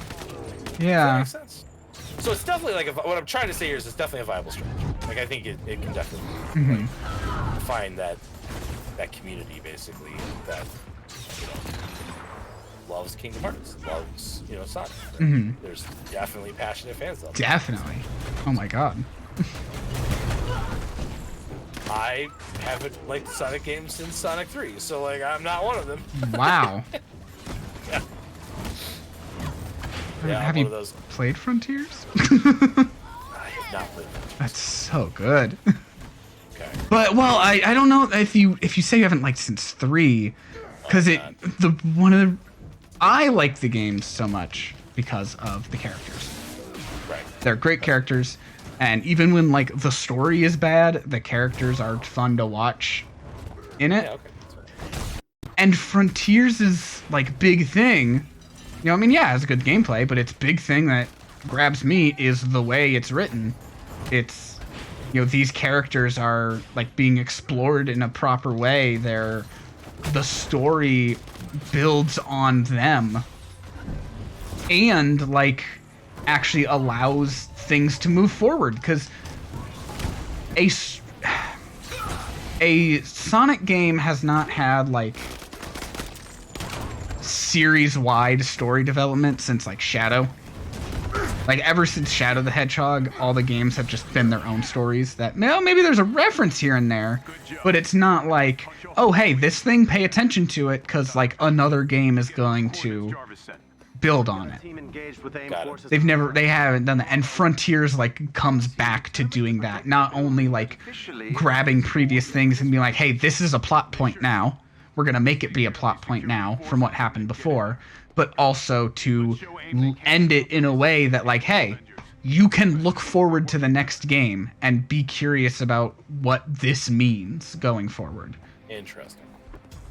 I mean, okay, and to be fair, like I've played Adventure 1 and 2. I've played Shadow the Hedgehog. I played, what's the one where you have the whole team of Sonic Heroes? Sonic Heroes. So it's not like I haven't tried, right? To like play 3D Sonic games and enjoy them and stuff like that, whatever. But it's never been my thing. I did like Generations. Generations is so good. That's because, you know, it's got 2 levels. Have you played Mania then? Because I bet you'd love Mania. Because, you know, that's just the new 2D Sonic. I have not played Wicked Hog, so. Unleashed. Yeah, Unleashed is mixed. I haven't played Colors. Colors is fun. Colors, yeah, I really like Colors. It's one of my favorites. Like, I have a lot of nostalgia for the franchise, you know? And so it's one of those things where, like, I keep trying and just being like, nope, this still ain't for me yet. Damn it. Okay, well, give me the next one. Haven't played it. Well, okay. You're not missing much. It's whatever. It's I think I played 06 too, but I don't. Not a lot. Because it's 06. Text. The Boom cartoon is actually it's pretty fun. Which like the game was just supposed to be a tie-in to the cartoon, but it came out like before the cartoon or like just after the cartoon launched or whatever. So people are like, oh, it's it's a terrible Sonic game. It's like this franchise isn't meant to be a Sonic game. It was meant to be a cartoon. They just did a game to tie into it. And so it's not a Sonic game in the traditional sense. It's just a cartoon tie-in game. Just like any of your fucking Jimmy Neutron games or whatever. Like, you put a high expectation on it just because it has like a video game icon on it, but it's not. It shouldn't be held to that same standard. It shouldn't be held to that same standard. Now that said, any standard you hold it to, it's still not good. But I remember seeing that. People don't sit around. People don't sit around being like, "Hey, that Jimmy Neutron game is awful." What a terrible direction for the franchise. Like, no, you move on. I've marked the elevator on your HUD. Jimmy Neutron game. That was just like the first like random cartoon I could think of that you're fine. Isn't known for like having good games. Because like I could have said SpongeBob, but SpongeBob is actually known for having good like tie-in games. So Once it's clear, they can come in. yeah, I still need to play the new one. I bought it launch day. I just haven't had time to play it yet. Understood. Guess we'll. I'm one of those rare people that I'm like, I was too old when SpongeBob like came out, and so it's never resonated with me, or whatever. Right? That's it's like one of the things my kids get pissed at me. They're like, fair. why don't you like the SpongeBob cartoon? And I'm like, I don't know. It was too old when it came out. Well, your kids are being younger than me, obviously. I would probably get upset at them for liking the ones that they like. Because I'd be like, no, you're like it's bad now. Why do you like it? I mean, watch the first 4 seasons and then stop. That's fair. They really like Yalla House. That's the big one they're super into right now. I need to watch that. I've heard really good things. Yeah, it's pretty good. Their like last episode I think is coming out on Saturday. If I remember correctly. I haven't seen any of them. My oldest was like, "Hey, the last episode comes out on Saturday," and I was like, "Okay." He's like, "Well, I'm not gonna be at your house, so we're gonna have to wait to watch it." I'm like, "Yep." Like, okay. He's clearly wanting me to like give him an out to like watch it without me, right? And I was like, "No, you gotta wait." We said we were gonna watch it together. But like I don't watch as many cartoons as I used to. Like in high school, I was like big on like watching cartoons. I don't watch anything like, regular show or Adventures of Gumball or any of that kind of like mindless. Yeah. Whatever. Like, I've luckily been able to keep them away from that kind of stuff. I mean, there's some good ones out there, and like they're nice. They could be nice for like small doses of just like, I just need something to turn on and not have to think about.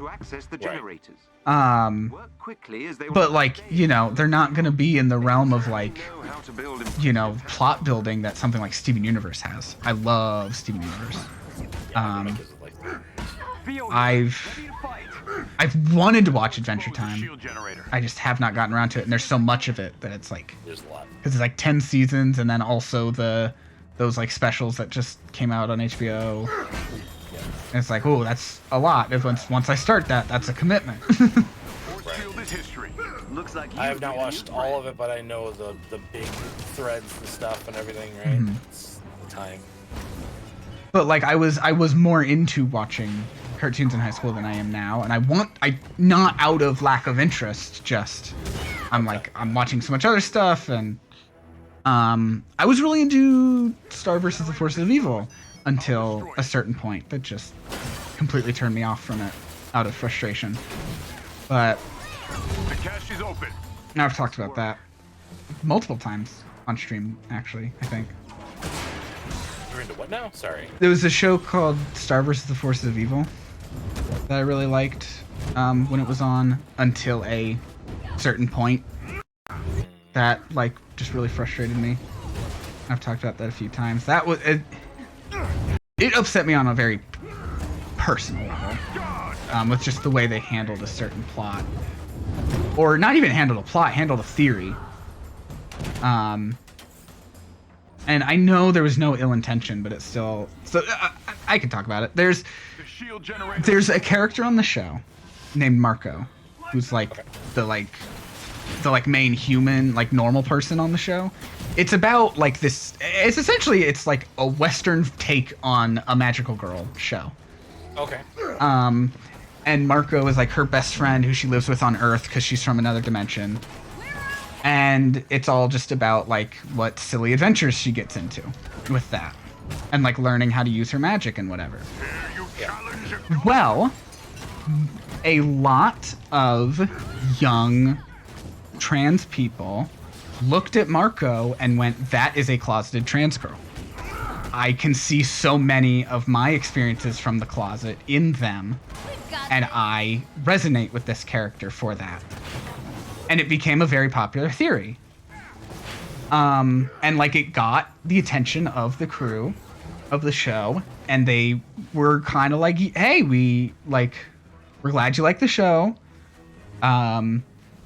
You know, we probably won't ever like make this a real thing on the show, but we're going to try our best to not make anything contradict it either." And it's like, okay, I understand you have to deal with censors and whatever and all that. However, shortly after they like kind of made that statement, there's an episode that released that if you are looking at Marco as being trans, then she is being violently outed in that episode. And that was where I was like, I kind of wish you had just said no so that I wouldn't read it this way. Right. Jesus, I'm sorry. Yeah. And obviously there's no malicious intent in any of that, but it was just so upsetting that I was like, I think I'm done with this show now. Not next. Gravity Falls is a great show. I've also heard great things about that. I need to watch that. Feeling ready to break out some resistance. That's like 2 seasons. Hell yeah. That one I think was already like over by the time I was like, My people will take what they need. because you know, I'm sure like we all like went through this where like you watch cartoons as a kid and then you're like, no, now I'm older, I don't watch cartoons anymore. And then you like get back to like, hey, that's stupid, there's good cartoons and I should watch them. And I think Gravity Falls came out in that middle period, and so then it was already done by the time I was like watching cartoons again. Yeah, I never did that. But I was watching anime, so like, you know, it's a little different, right? I guess. They're really gonna make a difference out there. Glad to be of help. We'll need them if we want to. Okay, well, Greg's also saying that doesn't apply, so maybe that's just me. No, I mean it's a very common thing. I think AIM you're having 100% fair Inhumans by on assuming display most people like are that? boat, Just wrong. I bet they plan to release them at some point and use their. You know, because it's like, because that's the thing. You get, there's just that certain age where you're like, I want to be more grown up, so I won't do kid things. And then you get a little older and you're like, hey, kid things are actually still good. Right. And actually, by having that realization, you become more mature. Excellent question. So. Good thing we've commandeered It's okay to some like new the weapons. things you like, Yeah. even if they are. So many adaptoids in this one. Jesus. With the god's might. Now, the big cartoon I loved growing up and got like so into was Ben 10. Oh yeah, okay. That makes sense. I loved Ben 10. I like watched it like when it was on occasionally when I was younger. I think most of the show had already aired by the point like I found out about it. But I guess I talked about it a lot as a kid and like just thought it was interesting, and this guy's kind of just standing here. Okay. Talking about the original run, I'm guessing. Yeah, the original run of the series. I guess I just kind of talked about it a lot as a kid because one year for my birthday, my grandparents got me all 4 seasons on DVD. And that was when I like watched through the whole thing and was like, oh, I love this show. while I was like doing that and watching through them on DVD was when Alien Force would have been on. So I didn't watch Alien Force that much. And I still haven't like seen all of it.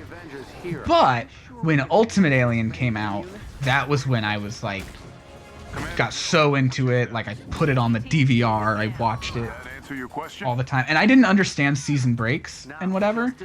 So I was like every summer I was like, why isn't there a new episode this week? Why isn't there a new episode this week? So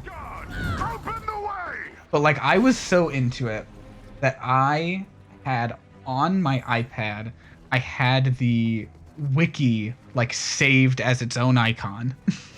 Really? To click on, and I was checking it like every day to see if there was anything new on the wiki, because the episodes would air in like other countries first, so usually the wiki was like would have some information before the episodes came out over here.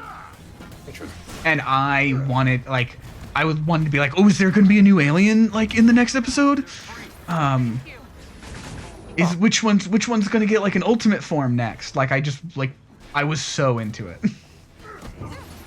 Interesting. I remember watching the original a bunch, but then I didn't watch any of them. And there was a moment where my oldest showed a bunch of interest in it, and I bought him like all the DVDs and stuff, and he never watched it. It was like they lost me in Omniverse in the 4th series, where it's like a reverse back to like the original. Some of it there was like they did a lot of flashbacks, but it was still a continuation. My problem with it was though they got rid of like 2 of the like main characters and just brought in like a new like partner character for him. I'm like, I don't care about this guy. I liked Gwen and Kevin. I want them to stick around. But they like went off to college or whatever, and it was like, all right. Well, I guess we gotta go to college, Blue. I hear they like did kind of like come back frequently, and then like in the last season they were like actually like big characters again, but it had just I wasn't interested in that series anymore. And then I tried to give the reboot a shot when it came out. I didn't even finish 1 episode. Oh jeez, I didn't like the art style. Yeah, it was definitely that time where like all the shows looked like that, especially the reboots, because it was like it looked exactly the same as fucking Powerpuff Girls 2016. Yeah, it's like ugh. Which that was that's one I do intend to like go back and watch the original Powerpuff Girls. I kept myself from watching it as a kid for I think reasons that are maybe laughably obvious now, but I have no idea what you're talking about. Sure. That was just I think I was suppressing so much that I was like, nope, I will not allow myself to engage with anything marketed towards girls. And I missed out on lots of good experiences from doing that and being that way. So I've been taking some steps in my life. We're gonna get a little deep now. I've been taking some steps in my life lately to try to do some healing of my inner child, allow myself to experience those things now. Careful, Cap. Aim's pouring in more units, and the bridge leading to your objective. I bought myself a couple Barbies, and Hell yeah. it's just nice to have them. I'm like, this is something Watch out, Cap. and like it's the weirdest thing too, because I don't think I wouldn't have been allowed to do that as a kid, but I didn't allow myself to. Right. Because I was like, without realizing it, I was like holding feelings back. And like not letting myself feel them. And so it's really nice to let myself do that now. Yeah. Anyway. This game is bad. It's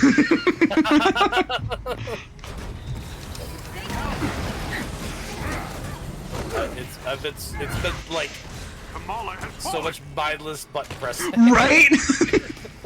Like I haven't like actually thought about the game in like 2 hours.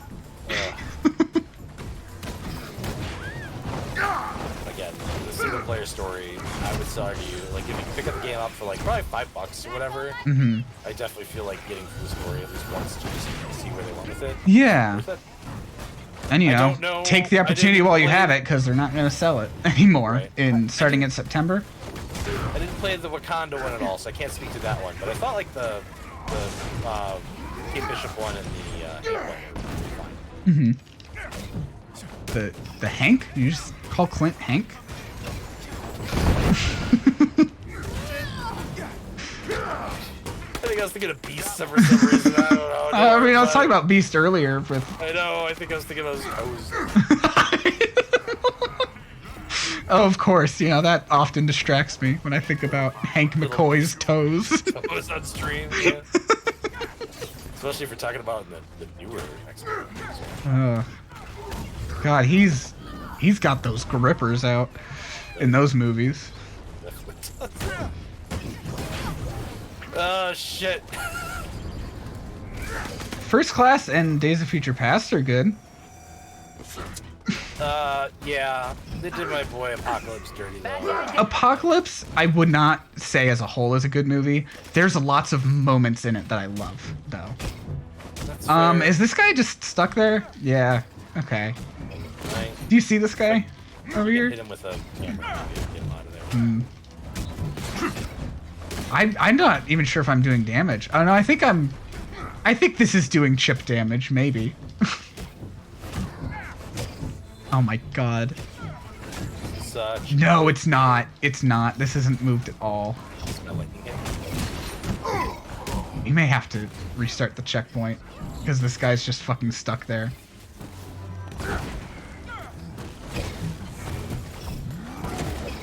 Oh my god. Oh, hold on. Let me try to high five him. See if that does anything. Oh, there we go. He's kind of jiggling on the ground. Oh, he went back in. Oh, okay. okay. Oh, and then he fell off the bridge, and he's dead. Good. We got him. Jesus fucking Christ. Yeah. Good lord, this game is a very good single-player experience. It really is. Then hobbled by a really bad multiplayer. Unfortunately, there's more to it. What's it like? Let's make it happen. I've said like multiple times now. The Mario movie looks really good. Unfortunately, I can hear it. Oh, that's fair. I wish I could go listen to it in like French or something. Right. I am not looking forward to that movie. It's something that my kids definitely want to see, so I'm definitely gonna take them next week. But I'd say I'm looking forward to it. I wouldn't say heavily, but like, I still think it looks like there's lots of great elements to it. And I don't think so. The only detractor for me is, Mario's voice, which is of course a very big part of that movie. I am super concerned because like everything that they've shown in the trailer, like covers a lot of ground, and so again, I'm worried that they're cramming too much stuff in to be like, we're making the Mario movie. This is the only Mario movie we ever need. Like, do you really need Mario Kart stuff in there? It's either that or there's barely anything that isn't in the trailer. That is also possibly true and probably accurate, right? Yeah, because the movie is only like 90 minutes long, so. I'm not playing on PC though, man. I'm playing on PS4. PS5. Also, I just want to add Greg's input here because he said, the French. Champagne. PS5.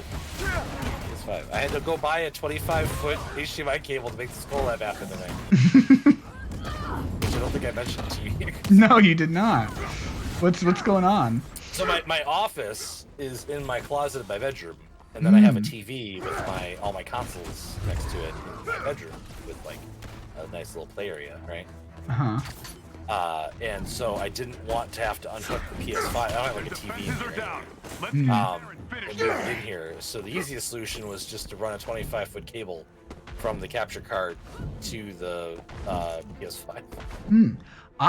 That makes reminds me, I don't think I've described to you my new stream setup in my new home that I own. I don't know if I've talked to you about that either. I was aware you were trying to get a place last time we talked. Yeah, I bought a house. I have a couple friends living here with me. So this whole room is the streaming room, my office, the game room, all of that. And the cats. Yes, Greg, there are cats here too. And being able to take up this whole large room with this has allowed me to make a stream setup where I can sit so comfortably on the couch while streaming. I have my desk pushed right up against it with this monitor that I put OBS on a swivel arm. So I just turn that around towards me, turn my microphone around, and I'm sitting comfortably on a small love seat. It's all squeezed in here, but it's comfortable. Very nice. Yeah. Which is especially nice when I do those like really long streams, like when I did after then a 24-hour and a 12-hour since then, and it was just like, oh yeah, I don't have like an uncomfortable office chair that you're definitely not supposed to sit in for that long. Yeah, so it's nice. Nicely done. And then, when I need to actually like use my computer for being a computer, I just turn everything back around the other way, and then it's right there. No, this game does not. Yes, the game is dumb. I will concede that. When I played 7 games in one stream, what was... Oh, I think one of the Sonic Tuesdays. Yeah, I did do that, didn't I?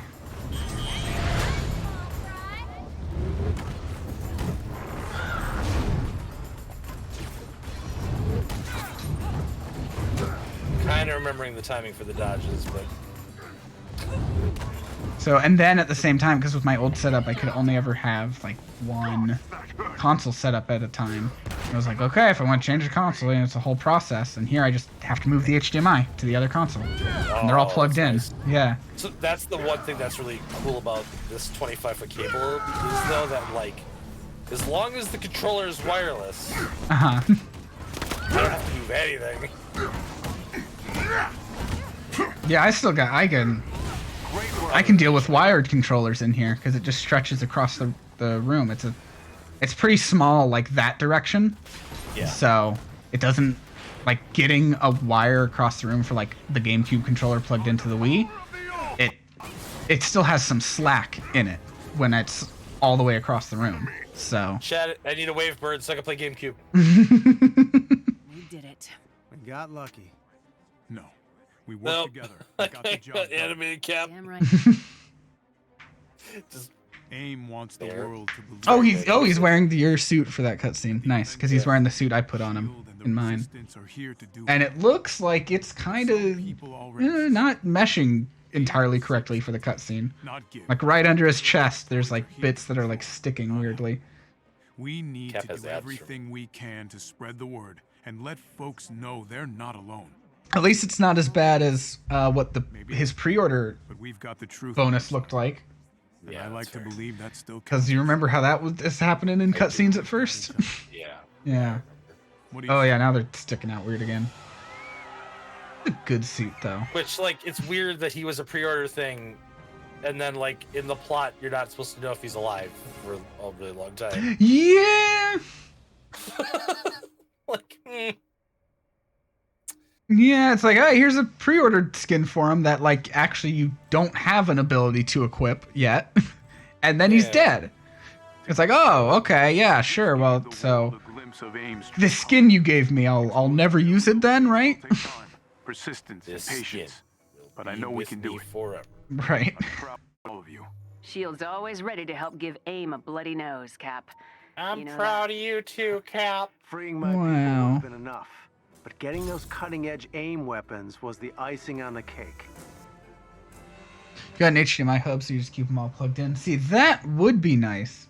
Way before I ever started streaming, in the old place I lived in, when I lived like in a different state. I did have like one of those like in my room, but it wasn't like an automatic changer. It was like, oh, when you turn this on, it'll automatically change that. And like the Switch fucked with that since it never like actually turned off. So it would just randomly move to the Switch sometimes. I've had problems with the DHCP or whatever it is, channel stuff on the hubs before. That's why. Other than the splitter I have for the PS3. Yeah, because the PS3 is a piece of work. Yeah. I'm glad you finally figured that out, by the way. Sorry. Yeah. No, thank you. Thank you for all that. Yeah. I just had to mess with the audio settings on the system. And sometimes when I do start to capture off the PS3, the audio won't be there. And all I have to do is just flip it to the different option and it's fine. Got it. That's the weirdest thing. It doesn't have to be a specific option. You just have to change it. Change the option. The wastelands are filled with the remains of the Kree invasion. Search the battlefields for any traces of their DNA. I will assist you in any way I can. Okay, Roy. Roy's our boy. Oh yeah, they're setting up a whole thing in the story with him too, huh? That went nowhere. Yeah, I think they're trying to set up like an Ultron thing with him. Through this canyon. And it's like I said earlier, just if this game had waited longer to launch and launched in a better state, I'm sure they'd still be like, we'd probably be like 20 characters in by now at least. And like it'd still be like living pretty comfortably. I think they had some issues with like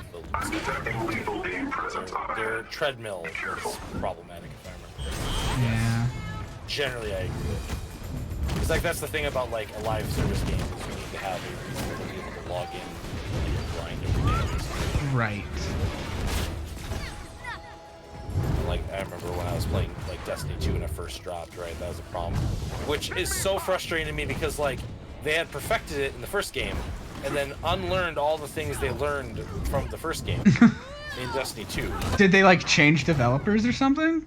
No, it was the same development. So I don't know why they did a lot of things. So one of the things that they had to encourage the what I called the treadmill is they had random stat rolls on here. So you would get like a weapon that would be like best in slot, right? Mm-hmm.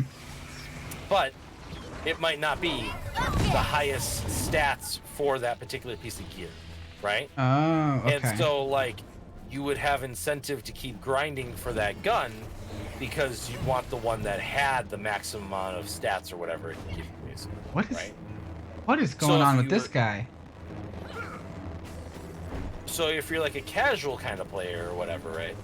Uh-huh. Just getting that best slot is good enough for you to move on. But if you're somebody who's grinding it every day, it gives you something to chase, right? Yeah, that makes sense.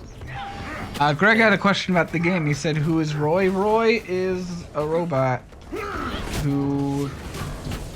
What was his whole thing? He was like made by Hank Pym and he sells you shit sometimes. Yeah, he was like one of the aimbots, I think. That guy. Oh yeah, he was a former aimbot who got like reprogrammed to like help us out. Right, be our Jarvis in the past or future. Yeah.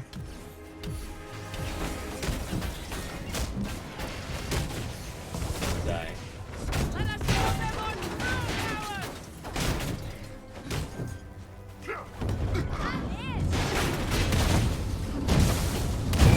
That was a really good camera angle there. Great job.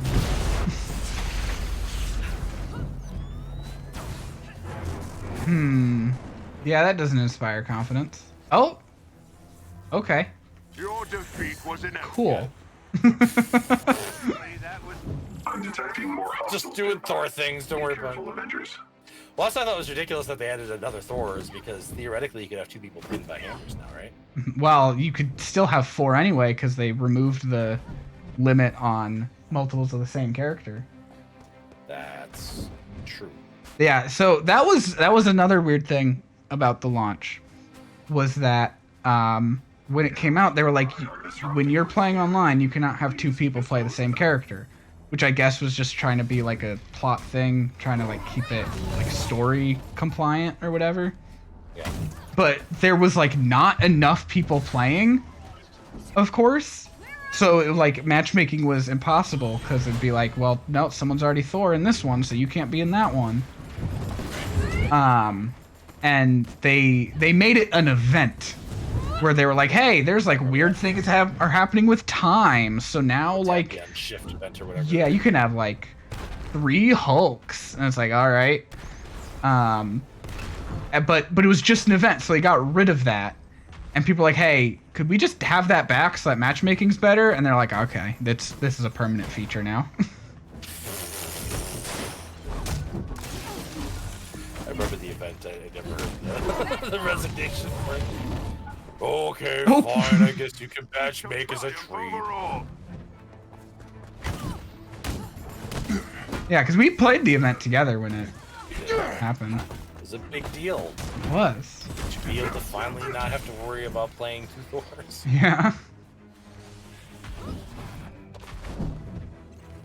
I love the hammer toss is so. Yeah, I like the haptic feedback on the hammer throw, but I can see how anything else would be. Yeah, it's really weird when like, ah yes, my arm that can stretch super in a very flowy state has a resistance trigger on it.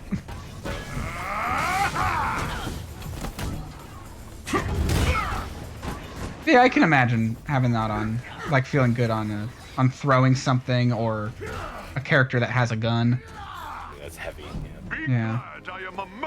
I really like the subtle adaptive trigger feedback in Spider-Man whenever you like shoot a web. It's like it's very small, but it just feels like you're really clicking in a button on his web shooter.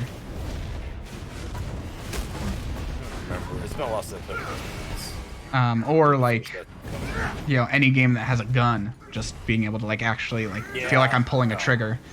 Even 3's great. This world of assassins now. 3 doesn't exist anymore. What are you talking about? Hitman, they did Oh. a roguelike update that makes it so that what was Hitman 3 is now just World of Assassins. Huh. It's super fun. The freelance mode is a blast to play. The rogue mode is... I've been playing Hitman 2 a little bit, just here and there. Just because like I had it for I think on PS Plus at some point. It's likely worth investigating. And it's fun. It's fun. It is difficult, but I mean, why does everything in life have to be easy, man? I don't know if I dreamt that Womter that Greg asked me to, so we'll do that now. Also, chat, I know I've been pitching a lot lately in my Discord and elsewhere, whatever like that, right? But on my flight from PAX, I was able to read 70% of Narco Hotel, which is Master's latest book, and I highly recommend it. I'm willing to recommend it at 70%, so, you know. It's got some topics that are relevant to our modern problems. I don't read as much as I should. That is good. I try to listen to audiobooks sometimes, but I also don't do that often enough either, so... I mean, I definitely feel like it's a stronger narrative than the first one. But obviously I'm not done, so I can't give you like a full like critique on the plot. You can really fuck things up in that last 20% there, Master, you know? Let's be real.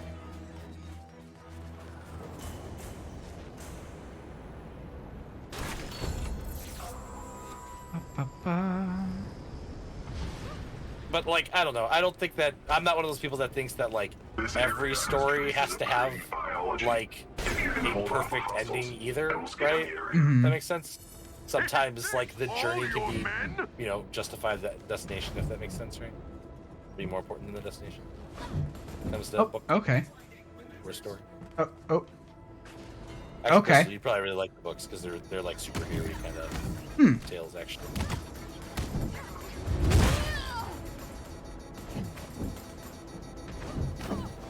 I didn't even make that connection just now. Can I get up there? No? Okay. There we go.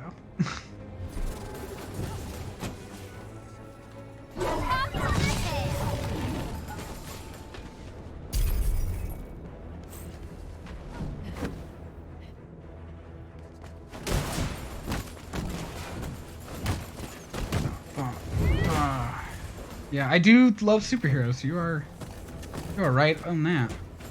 Oh, that's you. I just came up and started swinging at you. It's fair. It happens often. I mean, you look like the fucking aimbots.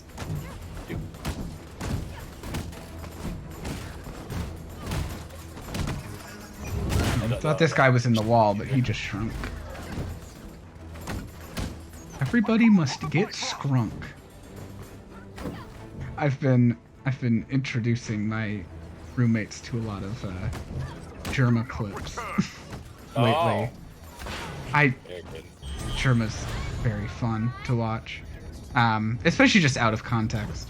But there's one where he like misreads the name of a cheat as that's called Everybody Must Get Shrunk, as Everybody Must Get Skrunk. And he's like, what does that mean? So that's just one I like to reference. I don't catch them super often, but yeah, every time I've been there. Yeah, like it just, as I've mentioned before, just in general, I don't catch live streams as much as I'd like to. But I do love to just watch the clip compilations people make of him. I haven't been catching much either because I'm too busy looking at metrics. Yeah.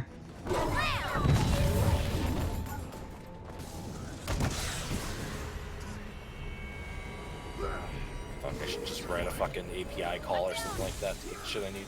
I'm too busy having another job and trying to keep social relationships together.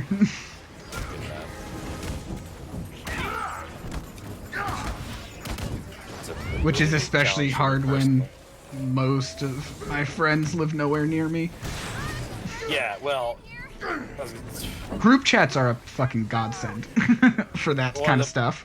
Yeah, one of the problems I've been running, well, I tend to... I'm a social butterfly when it comes to some stuff, right? Like, the expectations of some people and other people at how often you should be, like, watering that relationship. Can be a bit of a challenge, if that makes sense. Sure. I think I understand what you're trying to say. I'm kind of disappointed it's over. Like, I can go literally years without seeing some of my best friends. And then I see them and it's like no time has passed, right? And then there are some people that, like, if they haven't heard from you in like 6 seconds, they're panicking. Right. Are we still friends? It's like, yes, we're still friends. Jesus. You know, like 50 years ago, we would have had to send mail over the oceans. Like, calm down. They send you a telegraph to let you know that we're still friends.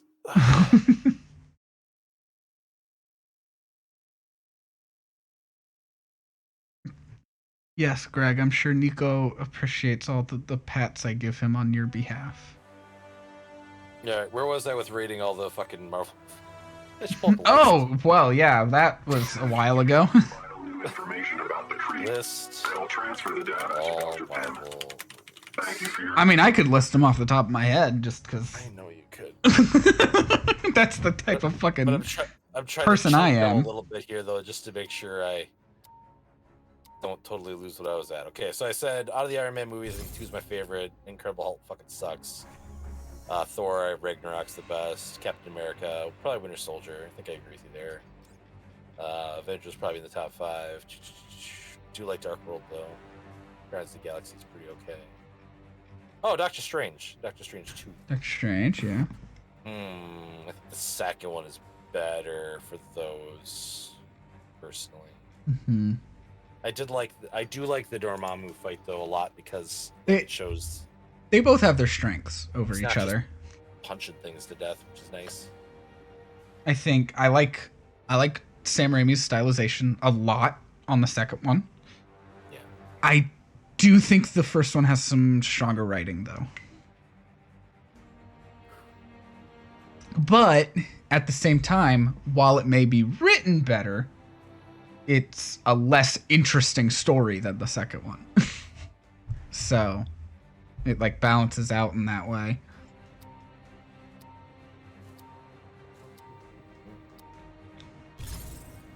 Okay, so if I had to do The my top Resistance 5. has discovered a Terrigen research lab where AIM has been conducting experiments on Inhumans. I'm putting... We'd like to get hold of any materials they've been using in their research.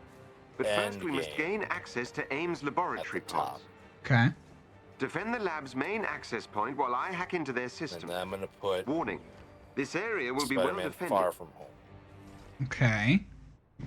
Interesting. And then I'm gonna put Iron Man 2. Wow.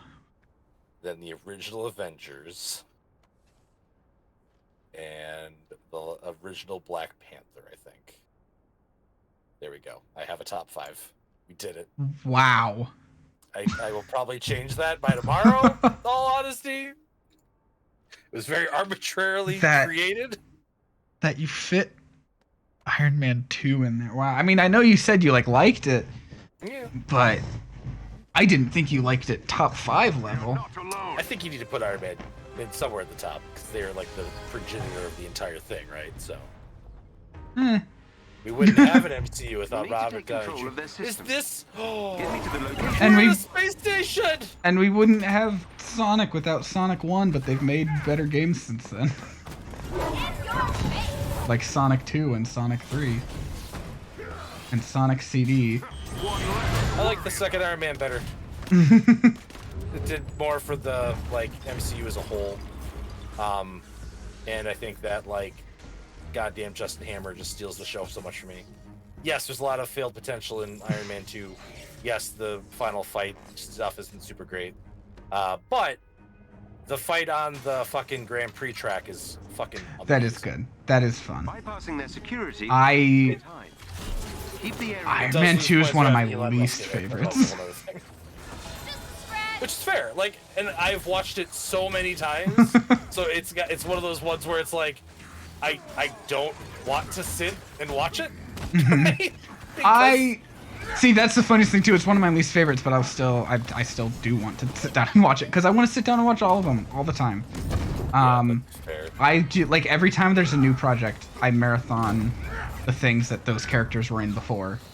I keep a spreadsheet to determine which projects, which things get rewatched before new stuff comes out. That's a good point too, Greg. It does do one of my favorite Iron Man stories too, in a way that makes it safe for the MCU, right? With palladium poisoning rather than being an alcoholic, right?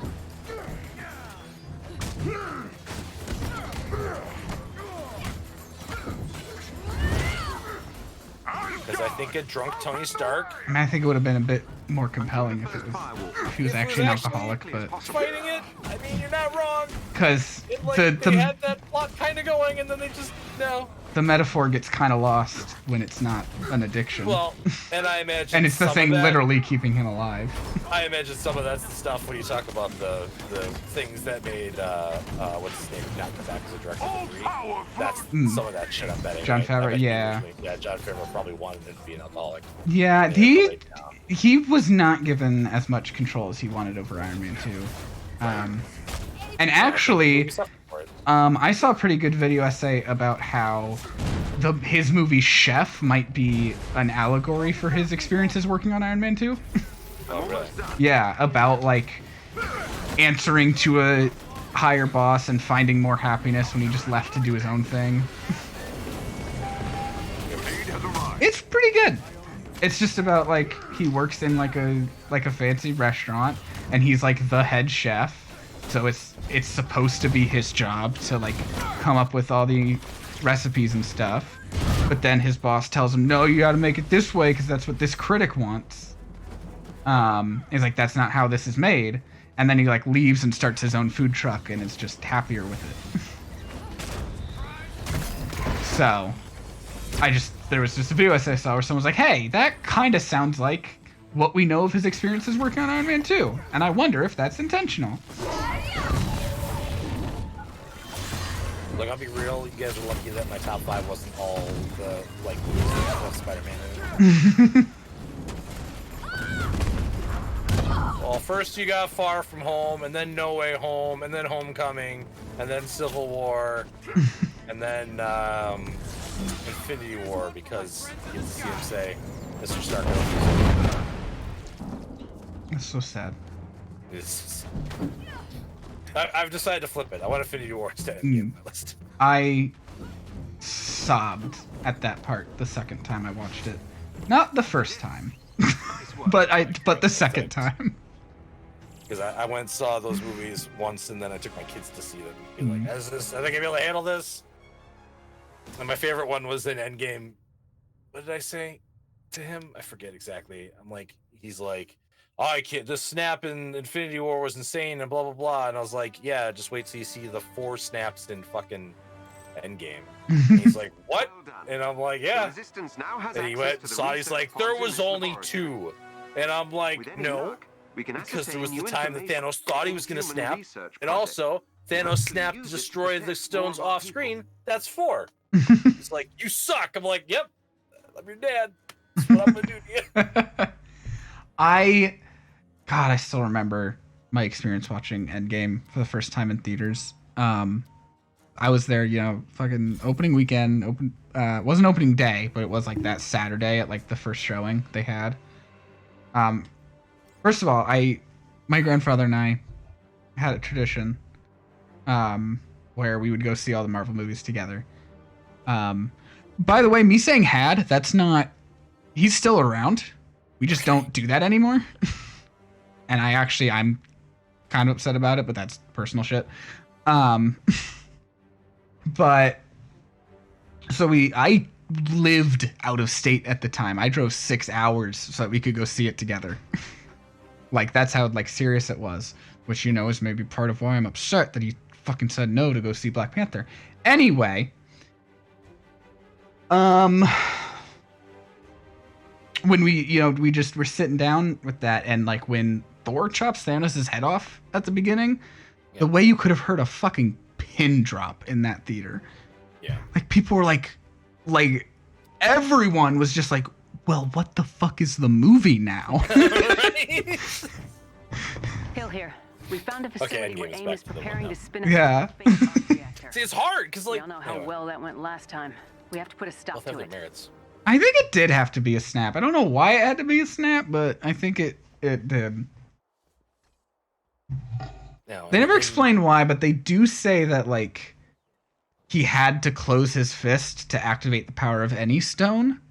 Right. So the clap definitely wouldn't have worked, like Greg is suggesting, but maybe he could have just clenched his fist and he just did a snap for dramatic effect.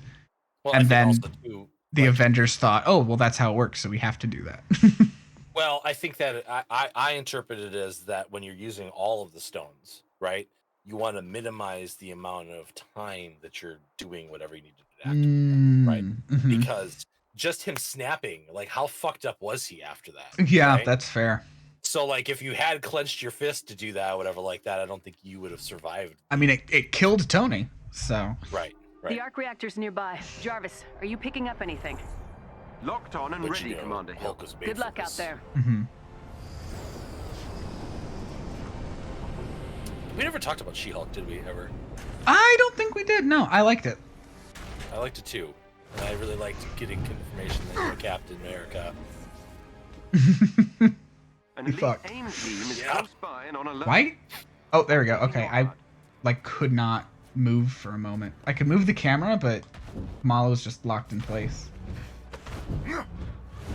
Like the point? No, the point was to have fun. It was a comedy. Yeah. Not everything has to, like, advance the larger MCU bullshit all the fucking time. Right.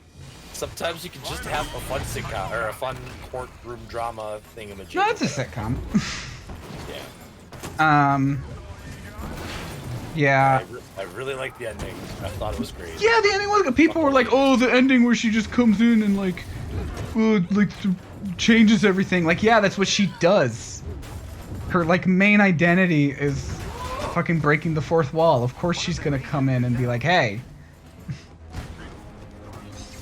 She would talk to the fucking like editors in the comics all the time. This was the equivalent of that.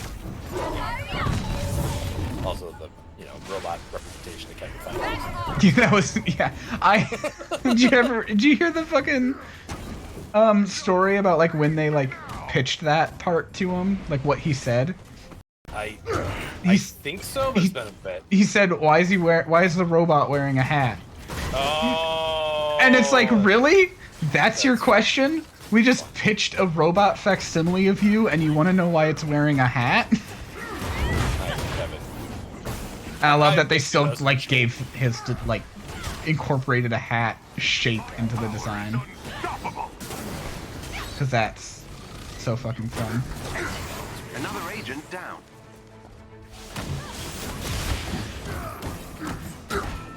Also, I just like seeing Daredevil happy. I'm a big Daredevil fan, and that show is a lot of suffering. So it's nice that he got to be happy. Yeah. I hope their relationship like actually sticks around. I'm so worried that they're just gonna break up off screen before his show. Like I want her to have a couple episodes in it where she like goes to visit him in New York or something. And I've heard well, if you're saying that Echo is supposed to set that up, then obviously that's the case, right? Mm-hmm. But I had heard some stuff initially that there was some thoughts that the Daredevil stuff might take place like during the blip to show more of like on the ground stuff that was happening or whatever. Right? I wouldn't be surprised if we get flashbacks to it, but I don't think that's what the whole show will be. I think they want to move him forward. I know there was like some confusion recently because there was a set photo that made it look like that because there's like a sign that said like it was 2020, but people were like, no, actually that sign is probably just not going to be in the shot because that sign hasn't been changed since that day. Like you could just look at the fucking photos of the place when it's not a filming location and it looks exactly the same. Oh, okay. So now, my big theory for the show is that Matt was a victim of the snap, and that allowed Kingpin just a chance to like rebuild his control. Yeah.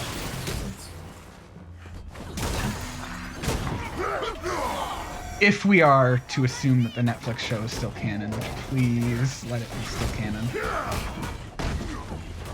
I never watched The Punisher one. First season's good. The second season's good as well, just not as good. My power is unstoppable. Second season was like, it was a good watch. It didn't have like the same kind of emotional weight the first season did. Did my boy Danny dirty though? Iron Fist. Yeah. I never saw season 2 of that. The team are no longer a threat. Season 1 was not Very good. bad. We'll need to take control of this. Very bad. I liked the Defenders though. A lot of people shit talk the Defenders. I thought it was pretty good. Yeah, I like the Defenders too. Especially like when it comes down to like the character dynamics. Like Matt and Jessica Take some time. were such a fun duo on that show. Stay in range of the control point. I really hope we get to see them doing shit together again. I mean, based on some rumors, we should, but... God. Super worst.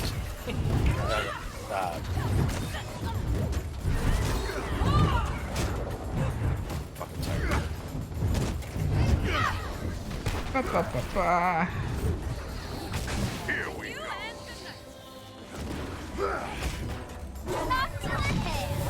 Yeah, I also hope that those rumors about like a Midnight Suns project are true, because that'd be a really fun team to put together. Oh, Yeah. Okay. I You need gotta have Blade doing something. Keep the Yeah, you gotta fucking bring back Black Knight somewhere, since apparently he's been written out of the Blade movie. Even though that's what the whole point of that Eternals post-credit scene was. Well, Kit Harington's not hot anymore, right? So...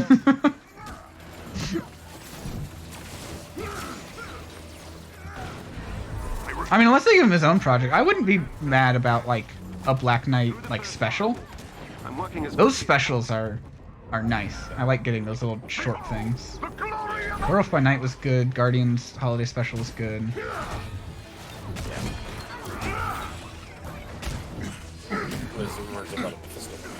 I heard about that. Which should... it'll be interesting to see when that comes out, if it'll follow up his appearance in the other thing I'm hearing a rumor about, or if it'll be before. I hope before, because they need to do some explaining if it's going to be in that one. Yeah, I mean... Tonally, it seems weird. It does until you realize that like the whole point of that series is going to be tech versus magic. That's fair, I guess. Should we just say what it is, or like, because we've talked about enough rumors that like it's weird to like, we've just been talking so many rumors so openly. It's weird to like that this is the one where we're like, no, let's not. Well, no, that's what you're doing. I'm just gonna like, I know what you're talking about, so I'm just gonna keep it going. I don't have to even ask. I know what this is. Yeah. Yeah, Ironheart, which she was great in Wakanda Forever, and I like her a lot in the comics even, and she got, you know, a lot of people did not. I was worried actually again the whole super saturating with too much stuff going on or whatever, but I thought they did a decent job of like keeping it in check, if that makes sense, right? So like Okay, yeah, just don't grab the fucking... Okay, whatever. Nice work. Got it. I was having a lot of trouble just getting over that shit.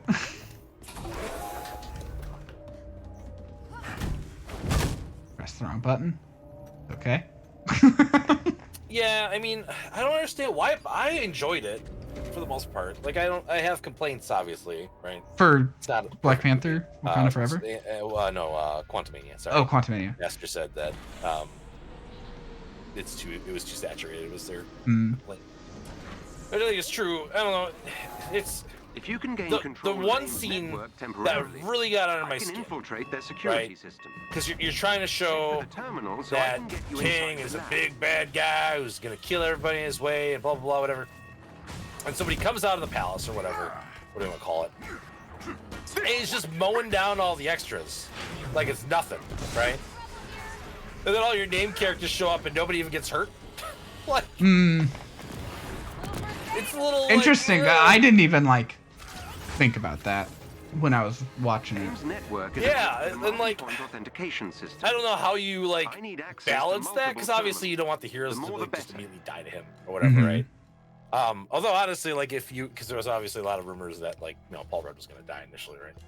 That like I think that was I don't even know if there was like rumors based on anything. I think that was just people speculating from the trailer, being like, "Hey, he looks really hurt. I think he might die." Well, I thought the writers came out and said that there was a treatment where they don't make it out, that they're supposed to die in the quantum realm. I heard that they get stuck in the quantum realm. I never heard anything about dying. And I think they eventually decided not to do that because that's literally how the second movie ends. Second movie ends, right? Which makes sense, and like it's fine and fair and like whatever. I got no problem with that personally. But I do think like somebody significant probably should have been, you know, like even making Bill Murray's character die to King would have been better than a bunch of CGI extras, effectively, right? And I'm not saying that scene's not cool. Like, it's cool, but it, again, when then all of a sudden your heroes show up and they're able to like not get immediately deleted, or you needed to like him and Haas some sort of technobabble to explain it or something. Yeah, I mean, you probably could have like killed Hank or something, right? Because Michael Douglas doesn't seem to be interested in doing any more after this. Right. There you go. I mean, he straight up said, like, he was asked, like, oh, like, if they do an Ant-Man 4, will you come back? And he was straight up like, only if they kill me in it. So. Harrison Ford. Right? Oh, goddamn. I did love him in this one, though, just his info dumping about ants. Oh, no, it was great. Infiltration. And I like how it comes full circle, that he had something relevant to do up to the end. Because in some of the other movies, it's kind of felt like, why are you here? Right? You're not doing anything. Also, just the way Michael Douglas says ants is very amusing to my ears. It's like ants. I've marked our next destination on your HUD. Yeah, our HUD's been marked. Wow. Did it. There, up ahead. I love my ants. Yeah. I think that's my like main bitch about it, though. I guess really just shit like that. Mm. You made it. I thought it was a good visual spectacle. Yeah. Yeah, absolutely. The people like complained about like the CGI. I thought like, other than MODOK himself, like, which was something. Like the special effects were actually like really good. Other than that, reports of theaters getting like updated CG like every day of his face or whatever. Were they? I didn't hear anything about that. Yeah, I heard about that when it first came out. Huh. They did the cats thing or whatever, right? AIM has an arc reactor. I know. I mean, even No Way Home actually like updated CGI in the middle of its run and sent new copies, but. And like No Way Home didn't have terrible CGI at launch. Some things are like a little wonky, but like nothing that was like atrocious at launch. That's such a weird fucking way to talk about a movie, but like it kind of is. If you're updating it after it's already out, like its initial is a launch, I suppose. The Darren Cross, I don't know that. I didn't hate it from a story perspective. What a weird way to waste MODOK. I didn't love his like exit from the movie. Where it's just like, oh, I just don't want. He's like, oh, she called me a dick. I don't want to be a dick. I guess I'll save them. Yeah, like I actually like that part, even though like, because I don't know, it's not a character arc. It's not character growth. It just shows how fucking manipulatable he is. Yeah, like, you know what? That's a good point. Spite of his own, he's just like, oh, this person beat me up. Okay, I'm your servant now, or whatever. Basically. That's a good point, actually. You've turned me around on it. But the rest of it is like, what? I require help. And MODOK is like a weird character, and like, but I am grateful. No, he's kind of fucking scary sometimes in the comics, though, right? Like, yeah, but that's like everyone was like, oh, why is he goofy? It's like, cause he's MODOK. MODOK's a goofy character. He's a giant head with tiny arms and legs. Right. The junction down.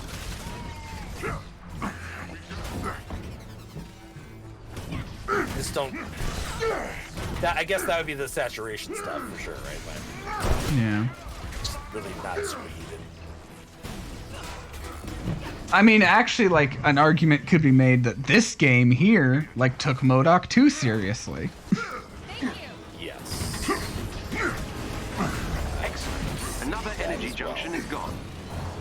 I always thought it was weird that he was like the big bad. Yeah. It's like, really, MODOK? That's your big Avengers villain?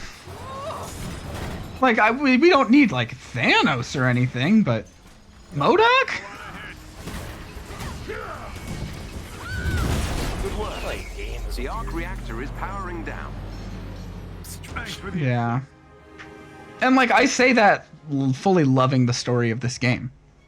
Yeah. But I'm not loving it for the heroes versus the villains part of it. I'm loving it for the heroes coming together and, you know, Kamala becoming the de facto leader, kind of, but like not really. Yeah, no, that's really good. And becoming the emotional core of the team more, and learning about herself. It's a great Miss Marvel story, is what it is, that the Avengers are in. Right. But I think we're coming up on time. I don't really think we have time to do a whole nother mission. Last thing we need is a highly unstable arc reactor in their hands. Go back to the helicarrier and boring hang out in there. What? How do I even get back to the fucking helicarrier? You gotta like hover over it on the. Well, I'm heading. I get taking us over there, so I guess. No, so I just did the thing. All right.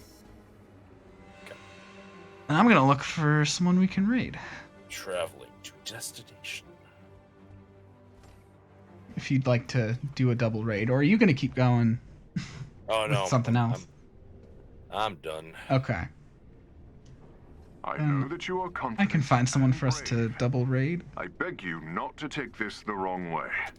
Once Twitch loads. Okay, lay it on me. I have watched you fight, and you are fierce. Oh, really? Really? Thank you?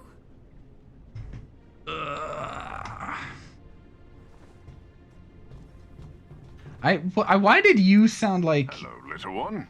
you're coming through like the intercom? Like it's put like the radio like filter over your voice lines, but you're standing right next to me. That was weird. Lots of people are live right now. Wow, a lot of people are live right now. That is so many. You want to raid Shadow Mage? Yeah. Cool. I will start my raid then.